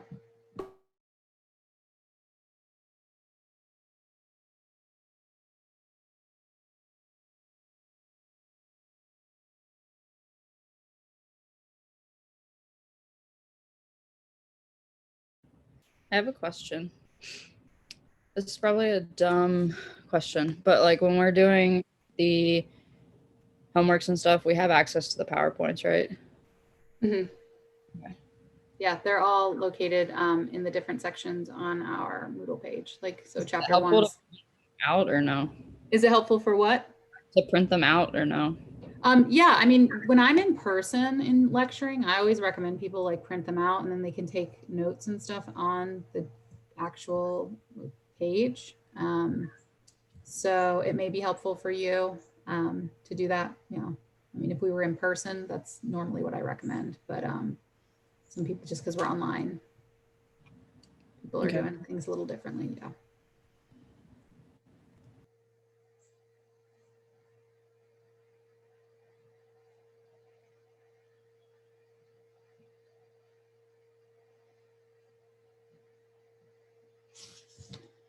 Okay, so first one here, this is 5.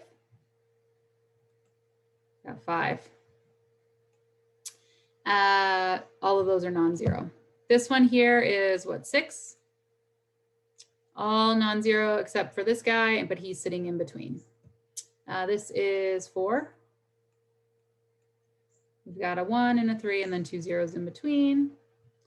This one is just 3. 3 sig figs. What is this 0 doing here? Is that 0 telling us anything about precision? No, it's just sitting in front of the decimal. Sometimes it makes it easier to see the decimal. Precision happens to the right. This guy over here, this is 4. So we've got a 1, we've got an 8, and then the zeros in between. This one here, this is 3 sig figs. The 3, the 4 are significant, and this 0 here is significant. The person who wrote this number wouldn't include this 0 at the end if it didn't tell something about precision, right? It comes after the base number, after a decimal. These zeros here are solely acting as a magnitude placeholder. They're letting you know where the decimal needs to lie in space. So these don't list anything about precision. This here, all of these are significant. So we've got what, 5? 1, 2, 3, and then the 2 zeros here, they come after the decimal point, after the number. They're letting us know how precise it is. This guy here, 1 sig fig. Only the 1 is significant. What are these zeros in front doing? Again, they are just, whoops. The ones in front are just letting us know about magnitude. Where does the decimal lie? This one here, this is ambiguous. So I know for sure the 7 is significant. So I can say 1 sig fig for sure. Are any of these zeros significant? I don't know. So I'm going to just have to go with no. So I would say 1 significant figure for that. This one here, all of these are significant. A 0 sitting between significant numbers and a 0 after the decimal after the whole number. So this is 6. This guy here, all those are significant. We're not talking about just some like winky dinky 1. This is like 1, very precisely 1, right? This is 1 gram or 1 meter. And we're talking it's to the 1, 2, 3, the 4th place. So we've got 5 sig figs here. This guy here, all significant. These guys are significant. These guys are significant. So everything in between has to be significant. So we'll go with 1, 2, 3, 4, 5, 6. 6 sig figs. Is that making a little bit more sense? Significant figures.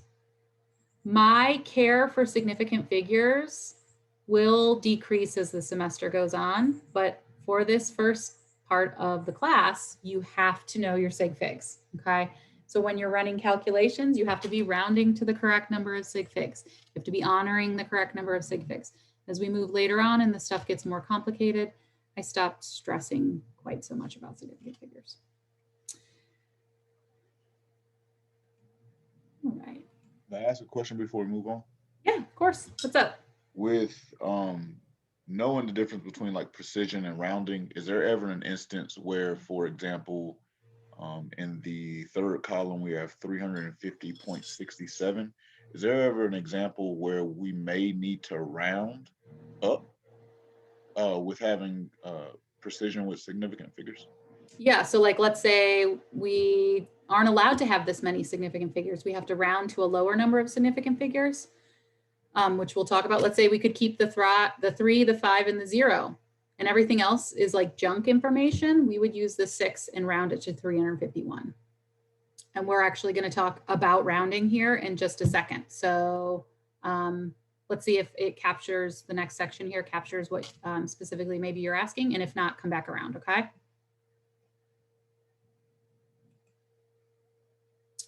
So, okay, one thing to note about significant figures, this does not apply to like anytime we're counting discrete objects, numbers that are a part of an equation, defined quantities, and a good amount of conversion factors. Really, for the sake of this class, I'm going to say like all conversion factors have unlimited number of significant figures. So when you say you have 3 eggs, can you make that more precise? No, it's not a measured value. So it has an unlimited number of sig figs. So it's like saying you have 3.0000002 all infinity. It is the most precise 3 you are ever going to get. Why? Because it's a discrete object. Same thing when looking at this conversion factor here. 1 inch equals 2.54 centimeters.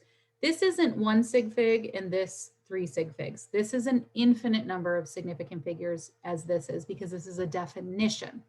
Significant figures, all this hoopla over here only applies to measured values, okay? Values that you measure using equipment. This is a definition. So that's important when we're doing calculations because, well, we'll talk about it in a little bit, but just be aware that certain things will have an unlimited number of sig figs. So an example, 12 eggs, that is unlimited sig figs. 140 people, that's unlimited sig figs. If you're counting them in a discrete way. If you're just saying, hey, I measured 140 people by like eyeballing it, then we can use significant figures for it. But if you know for sure, you know, you've counted 140 people, you're not going to get better at like counting it. You can't get more precise at it. So here are some more examples of what we had. I think one of these might be wrong. Let me see. So yeah, this one here. Okay, so this is 2 sig figs. These zeros are just placeholders. This is 4 sig figs. All the zeros are significant here. 4 sig figs, all significant. This is 2 sig figs. I don't know why this slide says 3 sig figs. It's 2.9. If we wanted it to be 3 sig figs, it would have to be 2.9 with a 0 at the end. The 0 would be an additional amount of precision. 1 dozen is equivalent to 12. That's unlimited sig figs. That's a definition, right? We're not going to get more precise in that understanding. This thing here, 100.00, that's 5 significant figures. Whoever measured this value had a piece of equipment that went to the hundredths place. So they put that information in, right? When we have a really expensive scale in our lab at AV Tech, when we're in person, people will ask, well, how many decimals do I use? Use all of them. We spent the money for all of them. So use them all. This last one here, this 1,000, this is ambiguous. I know the one is significant. I don't know what's happening with the zeros. I can't tell the way that it's written. Okay, so rounding, rules of rounding. When you have numbers in calculations, so let's say I take 2 pieces of data. I take the height and the width of a box and I multiply them together. I have to make sure that I round my final number to represent how precise my given information is, right? If I have 2 pieces of crappy information and I multiply them together, my final piece of information is also got to be sort of crappy, right? It's not like going to all of a sudden become precise. So we have to be able to round. So for calculations that involve multiple steps, always wait to round at the end. Don't round intermittently because you create rounding errors. Okay. Basic rules of rounding. Use only the last or leftmost digit being dropped to decide which direction to round. Ignore all other digits to the right. Round down if the last digit dropped is 4 or less. Round up if the last digit dropped is 5 or more. You guys remember this rounding? Okay, I'm not going to assume that we have it all in there. So let's try just, we'll do a couple examples. I really need to find that stylus, where it went. I'm kind of scared that the search and find on that thing is going to be tough. So when my kids get a hold of something, it is just, it like goes out into the ethos and never see it again. Okay, so let's do 4.356. And I want to round this to 2 sig figs. So I've got 4.356. And let's just say, you know, I can't be that precise. I can't say that I have 4 significant figures. I only can say that I have 2 significant figures. So when rounding this, I'm going to start on the left, and I'm going to keep this first number. I get to keep this one, and I get to keep the 3. Everything else is going to get dropped. You look at the number that's the first number being dropped, and that tells your last digit what it's going to do. So this 5 tells the 3 to round up. Remember, 5 and higher, round up, 4 and lower, round down. So this number rounded will be 4.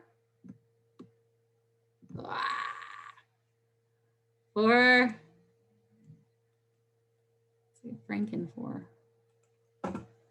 4.4.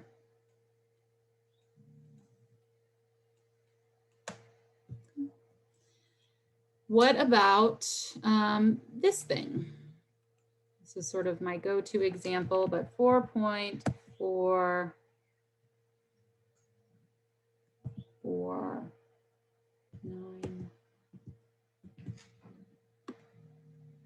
I have 4.44999. I want you to round this to 2 sig figs.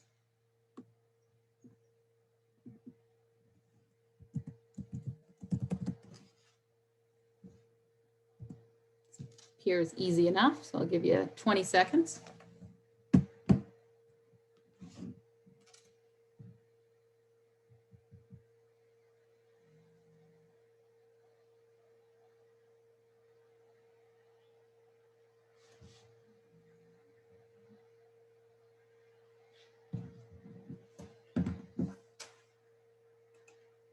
Okay, so 2 sig figs means I keep the 4 and the 4. I'm going to put a line here. I only look at this number. I do not look at anything back behind it. So what does the 4 tell the 4 to do? Stay. So this will be 4.4. And what I get every semester is people say, well, doesn't the 9 make the 4 round to a 5? And then the 5 tells the 4, don't play that game with yourself. Okay, you only look at the number that's being dropped, because that's sort of madness that you're talking about. How far back do you want to go? What if we had something like this? 4.44444444449. Okay. Do I tell this 9 to round this to a 5? That tells this to round to a 5, to a 5, to a 5, and go all the way down? No, I just cut it off where I need it. I look at only the number that comes before it. So as far as rounding is concerned, when will we be rounding?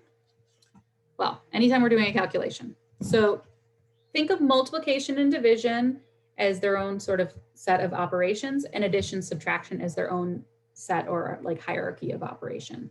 So multiplication and division will follow the same sort of rules. When you multiply or divide 2 numbers together that have significant figures, the final answer must have the same number of sig figs as the fewest number of sig figs that were given. So again, the result of multiplication or division carries the same number of significant figures as the factor with the fewest number of sig figs. So an example of that, this right here, we've got 3 separate numbers that we're multiplying together. when you plug this, and you've probably done this in math before, where you multiply them together and then your calculator spews out this like huge number. And you go, how much of this am I supposed to use, right? Well, there's an actual way of determining what to use. Given information, this first one has 3 sig figs, this second number has 5 sig figs, this final number only has 2 sig figs. So my final answer is only as strong as my weakest link. My final answer is as crappy as my crappy piece of information. This was a decent piece of information. This was a precise piece of information. This is not a great piece of information. So my final answer has to get rounded to that. So if this is 2 sig figs, I then take my final answer and I round it to 2 sig figs, or I take it to 45.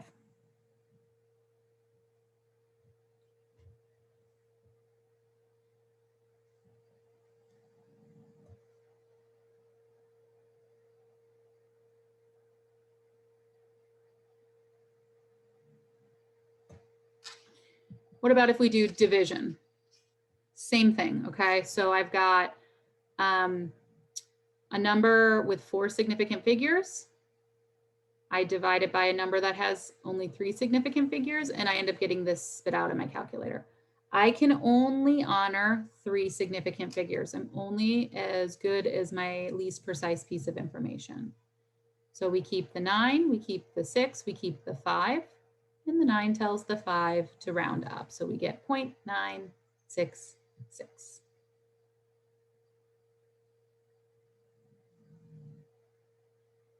And that's the rule for multiplication division. What do we do for addition subtraction? Addition subtraction is different in that with addition subtraction calculations, and we will do some practice with this, but in addition subtraction, the result carries the same number of decimals or decimal places as the quantity with the fewest decimal places. So don't use significant figures when doing addition subtraction, use the decimal place numbers. So it might help you to stack things like you did back in the day when you added and subtracted in grammar school. You line up the decimals. And this first number here, this has 2 decimal places, and then the remaining 2 have 3 decimal places. So you add them all together. You can only go to the second decimal place. So I keep the 2 and the 1. The 4 tells the 1 to stay. A lot of times people will try and bring significant figures into addition and subtraction stuff. Don't do that. It's just something you have to memorize. Same thing applies if you're subtracting. So if I have 4.8, that has 1 decimal, and I subtract 3.965, this has 3 decimals. This is the final number I get in my calculator, but I can only go to the lowest number of decimal places. In this case, it's the 10th place. So I get to keep the 0.8, and that's it. Sometimes this drives people crazy because they feel like, they plug this information in their calculator and they're like, ooh, look it, I got all these numbers. I want to use them all. You don't get to use them all when they're measured values. You only get to use what is significant, what is actually valued or has something to do with the precision. This is sort of just junk information. So in calculations involving both multiplication, division, and addition, subtraction, do the steps in parentheses first, determine the numbers, always round at the very end. Let's do some addition, subtraction. I think that worksheet that I had pulled up has a couple examples we can go to quickly.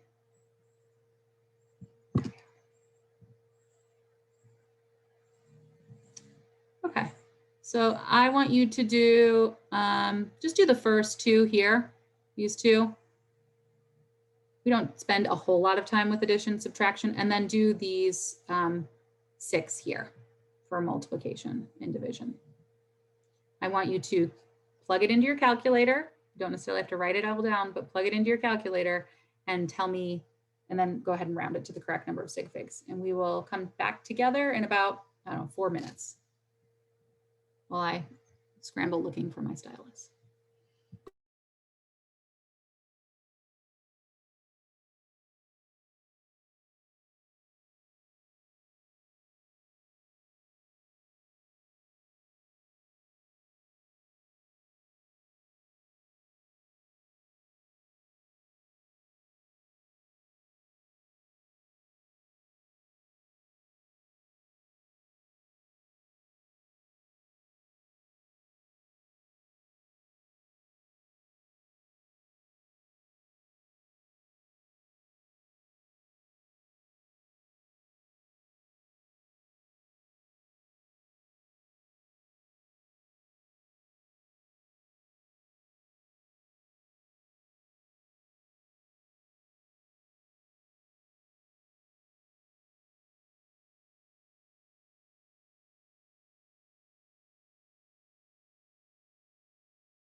Just another 30 seconds.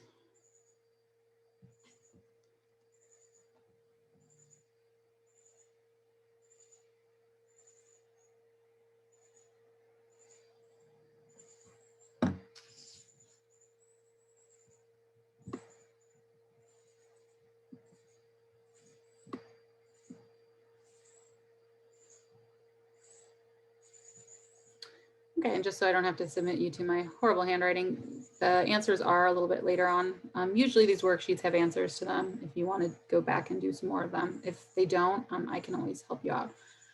So this first one here, when we add these three numbers together, we'll get 169.0. Probably had some more decimals than that, but we could only honor one decimal place because of the second piece of information here. Remember, addition, subtraction, we go with lowest decimal. Same thing with this second one here, 582.8. The reason we don't extend the decimal out is because this third piece of information here is only giving us one decimal. If you went the route of, well, but this only has 3 sig figs and this has 4 sig figs, don't play that game with addition, subtraction, okay? We go decimals here.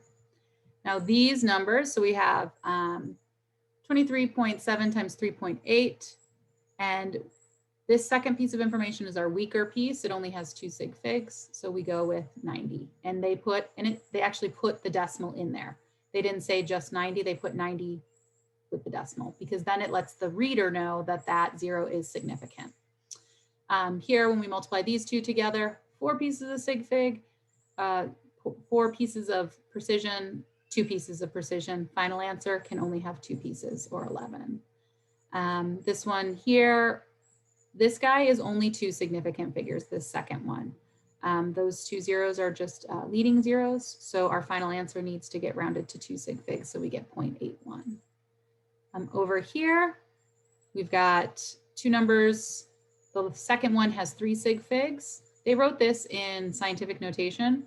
If this wasn't written in scientific notation, it would be kind of hard to tell which 0 is significant, right? So if you stretch this out to 2, 8, 0, 1, 2, 0, so 2800 like this, I can't tell if this is significant or this is significant, or if either of them are significant. So a workaround is to write it in scientific notation. Here we've got these 2 numbers divided by each other. We get 4.0, 2 sig figs. And then finally here, 2 numbers divided by each other, we get 7.58 because we need 3 sig figs like this. One situation I want you to show is that sometimes you have to add a significant figure. Like, how do you do that? I'll show you. So what if I took, that's an annotation.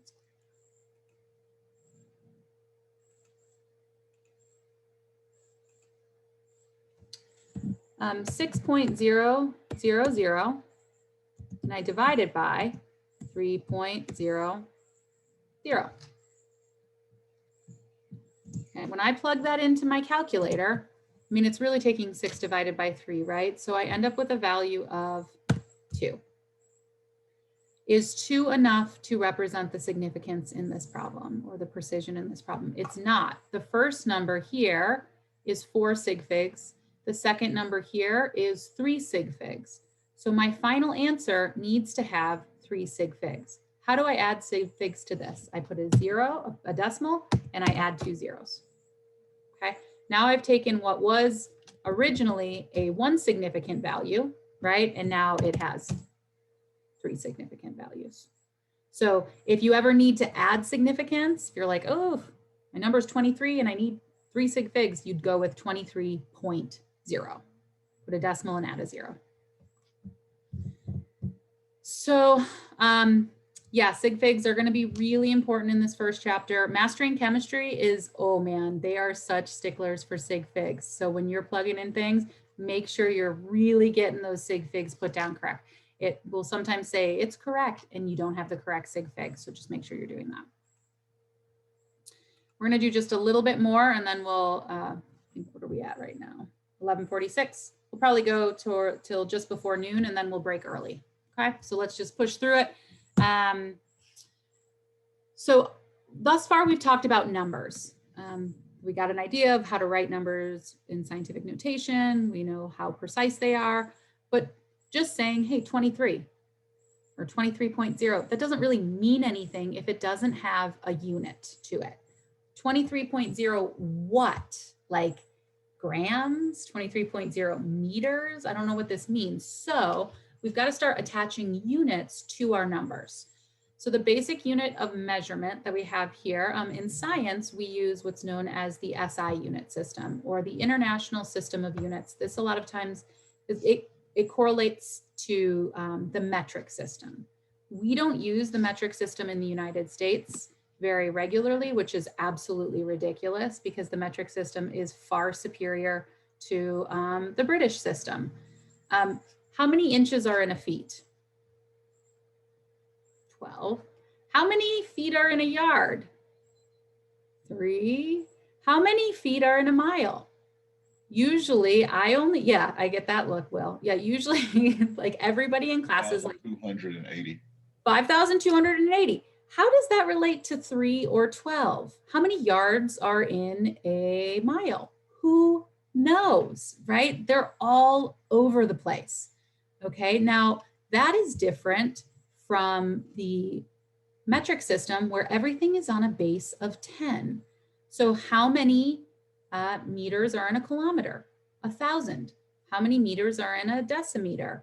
Or how many decimeters are in a meter? 10. How many centimeters are in a meter? 100. How many millimeters are in a meter? 1,000. They're all a factor of 10.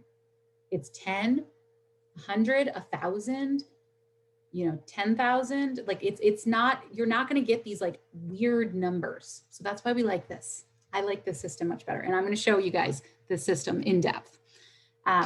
But for our SI units in science, usually what we use for length is a meter. So start getting in the habit of seeing the word meter, meter, kilometer, decimeter, millimeter. Those are all talking about length, a distance between 2 points. Mass is measured in a kilogram. Kilo is a prefix. The base of that is a gram. So anytime you see the word gram, kilogram, milligram, that's talking about mass. How much matter does the thing have? Time is in seconds, which is similar to what we use. And then temperature is in this thing called a Kelvin, which is more directly related to degrees Celsius. And we'll get into that a little bit more in chapter 3. So this talks about where that standard length of a meter comes from. Yeah, we're good with all that. Weight versus mass. So it is important to note that the kilogram is a measurement of mass, which is different than weight. The mass of an object is the measure of how much material, how much matter is actually in it. Okay, so your body has a certain mass to it. The weight of an object, on the other hand, is a measurement. It's related to mass. If you have more mass in the same location, like on planet Earth, you will have a heavier weight. But weight is dependent on the gravitational pull of that matter. So if you have a certain amount of mass and you go into space, your weight will change. If you go to the moon where the gravitational pull is less, your weight will be less. If you go to the sun, your weight will be more because it's dependent on the pull of gravity. So do know the difference between mass and weight, right? Weight is totally dependent on mass. Your weight will increase as your mass increases. As you get more cells to your body, your weight will increase as long as you're staying on the same planet, right? But if you were to gain weight while systematically leaving the gravitational pull of the Earth, that would shift it a little bit. Your mass would go up, your weight may go down or stay the same. But weight is based on gravity. Okay, so a kilogram, this kilo thing that's sitting in front of it is what we call a prefix. That's one of the beautiful things about the metric system as well, is that in this system, you just get to put a prefix or what's called a prefix multiplier in front of your base unit to make a bigger or smaller unit.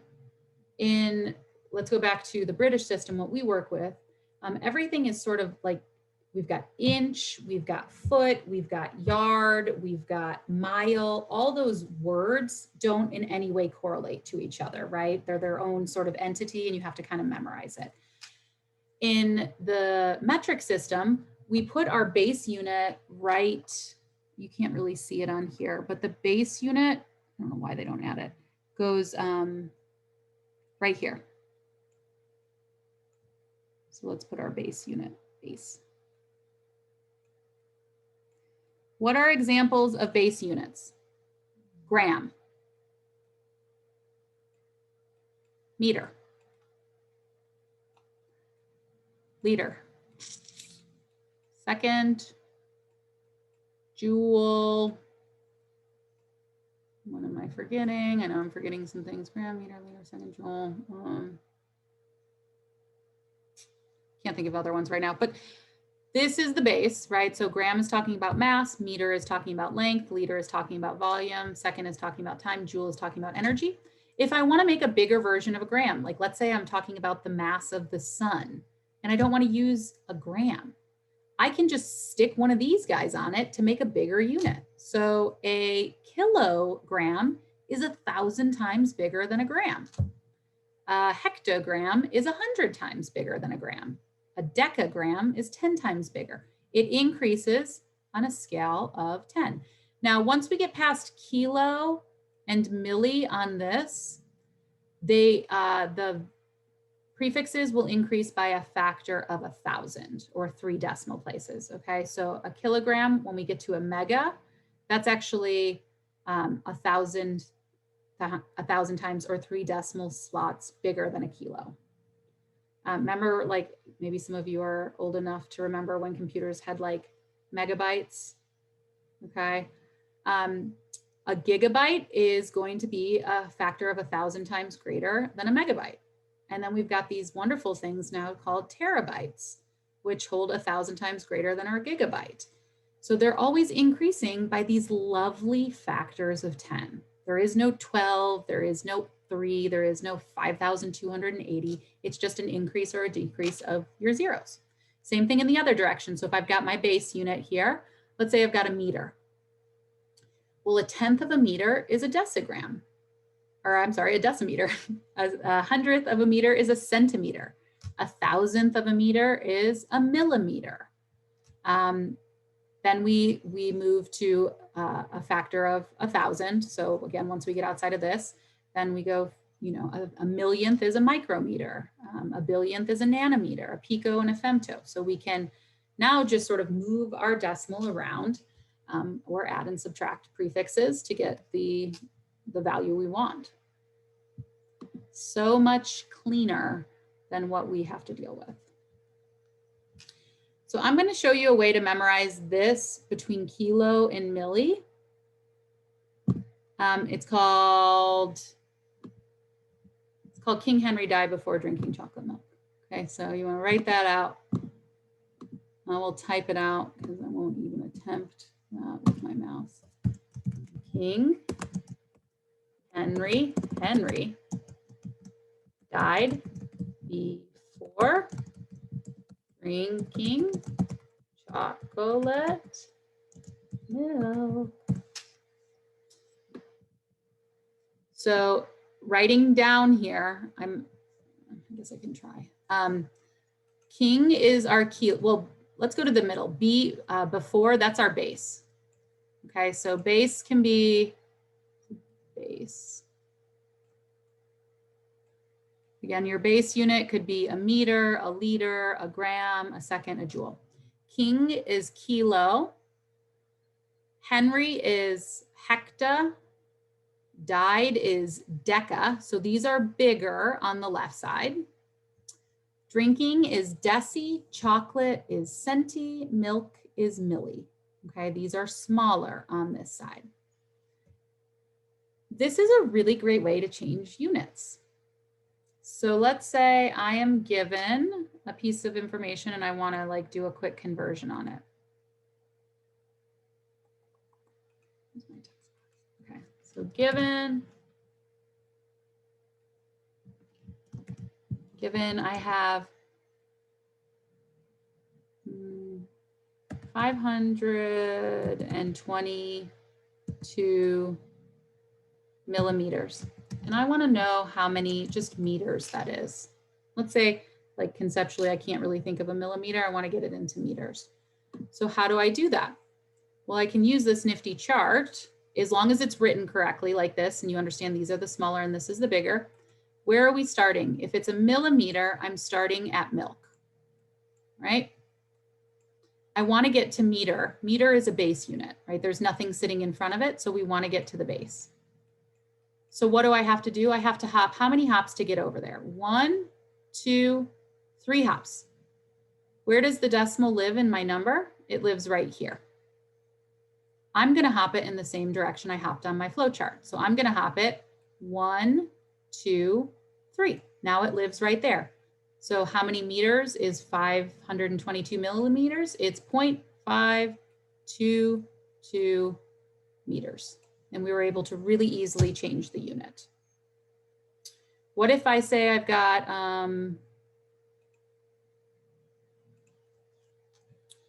given that I have 66 kilometers and I want to find how many centimeters. How many centimeters do we have in 66 kilometers? Well, I go to this King Henry died before drinking chocolate milk. Obviously, this doesn't work for bigger and smaller units like micro or giga and things like that. But if we're within this range, well, I'm starting at kilometer, which is King over here. And I want to get to centimeter, which is chocolate over here. So I'm going to take 1, 2, 3. You have to go through the base unit for 5 hops to the right. I look at my number here of 66 kilometers. It's 60. This pen. Oh. So we've got 66. My decimal lives right here. 5 hops to the right. So this is going to go 1, 2, 3, 4, 5. And I'm going to fill all those in with zeros. Or I get 6, 6, 0, add some decimals there. Okay, centimeters. There are 6,600,000 centimeters and 66 kilometers. So that's kind of a nifty thing to do, right? You can hop around the units real easy. You can't do that with the British system or the system that we use because it isn't on a base 10. So, all right, so I'm gonna stop there for today because we've got prefixes, we'll do volume, problem solving. Yeah, we'll stop there. So we'll finish up chapter 2 on Thursday and we'll do chapter 3 as well. We'll get started on chapter 3. Please, please, please look over the syllabus, get it verified, get into mastering chemistry if you can, start some homework, maybe start working on that first lab. And then just be in communication with me if things are feeling overwhelming, if you can't find what you need to find, and I will be around. Otherwise, enjoy the rest of your day. If you have general questions, throw them out. If you have personal questions, just hang around. I'll throw you guys individually in a waiting room and I'll throw you in a waiting room and bring you in one at a time. Okay. Enjoy the rest of your day. Bye, guys. Bye. One quick question about the prefixes for the acronym. What's up? Just for the prefixes, will you go over them again, please? Because I was writing them down as you were speaking. King Henry died before drinking chocolate milk. You got that part? Correct. Yes, ma'am. Okay, so king is kilo. Or kilo, like a kilogram. Henry is hecta. Died is deca, D-E-C-A. Before is your base unit. Okay, that's like your meter, liter, whatever that we've talked about. Drinking is deci, D-E-C-I, that's the smaller. Chocolate is centi, like a centimeter. And then milli for milk. Thank you. And those pair up, if we go back over to the slides, over here, hop back, it's kilo, hecta, deca, They don't have base in here, so put the base right in between, and then the deci, centi, and milli. Does that work? And yes, and read like chapter 1 and chapter 2 from the book. Yes. Okay, thank you. Yep. All right.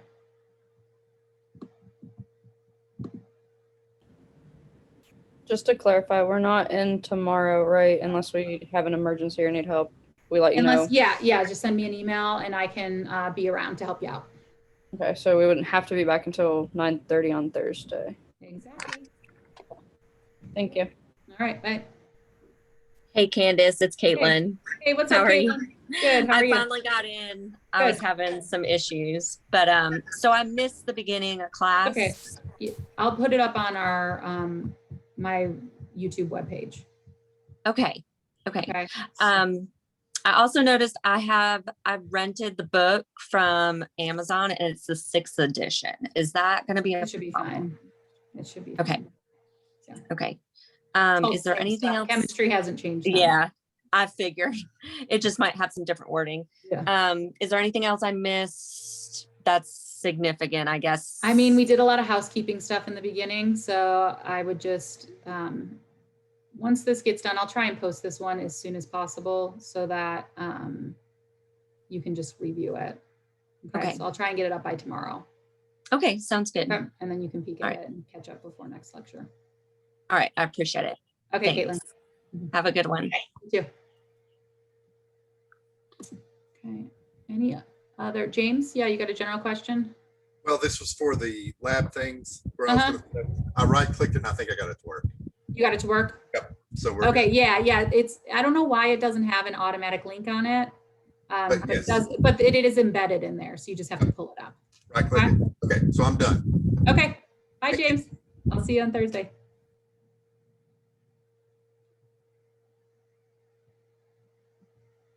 All right, I'm going to put people in waiting room and bring you in one at a time. See if you have a question.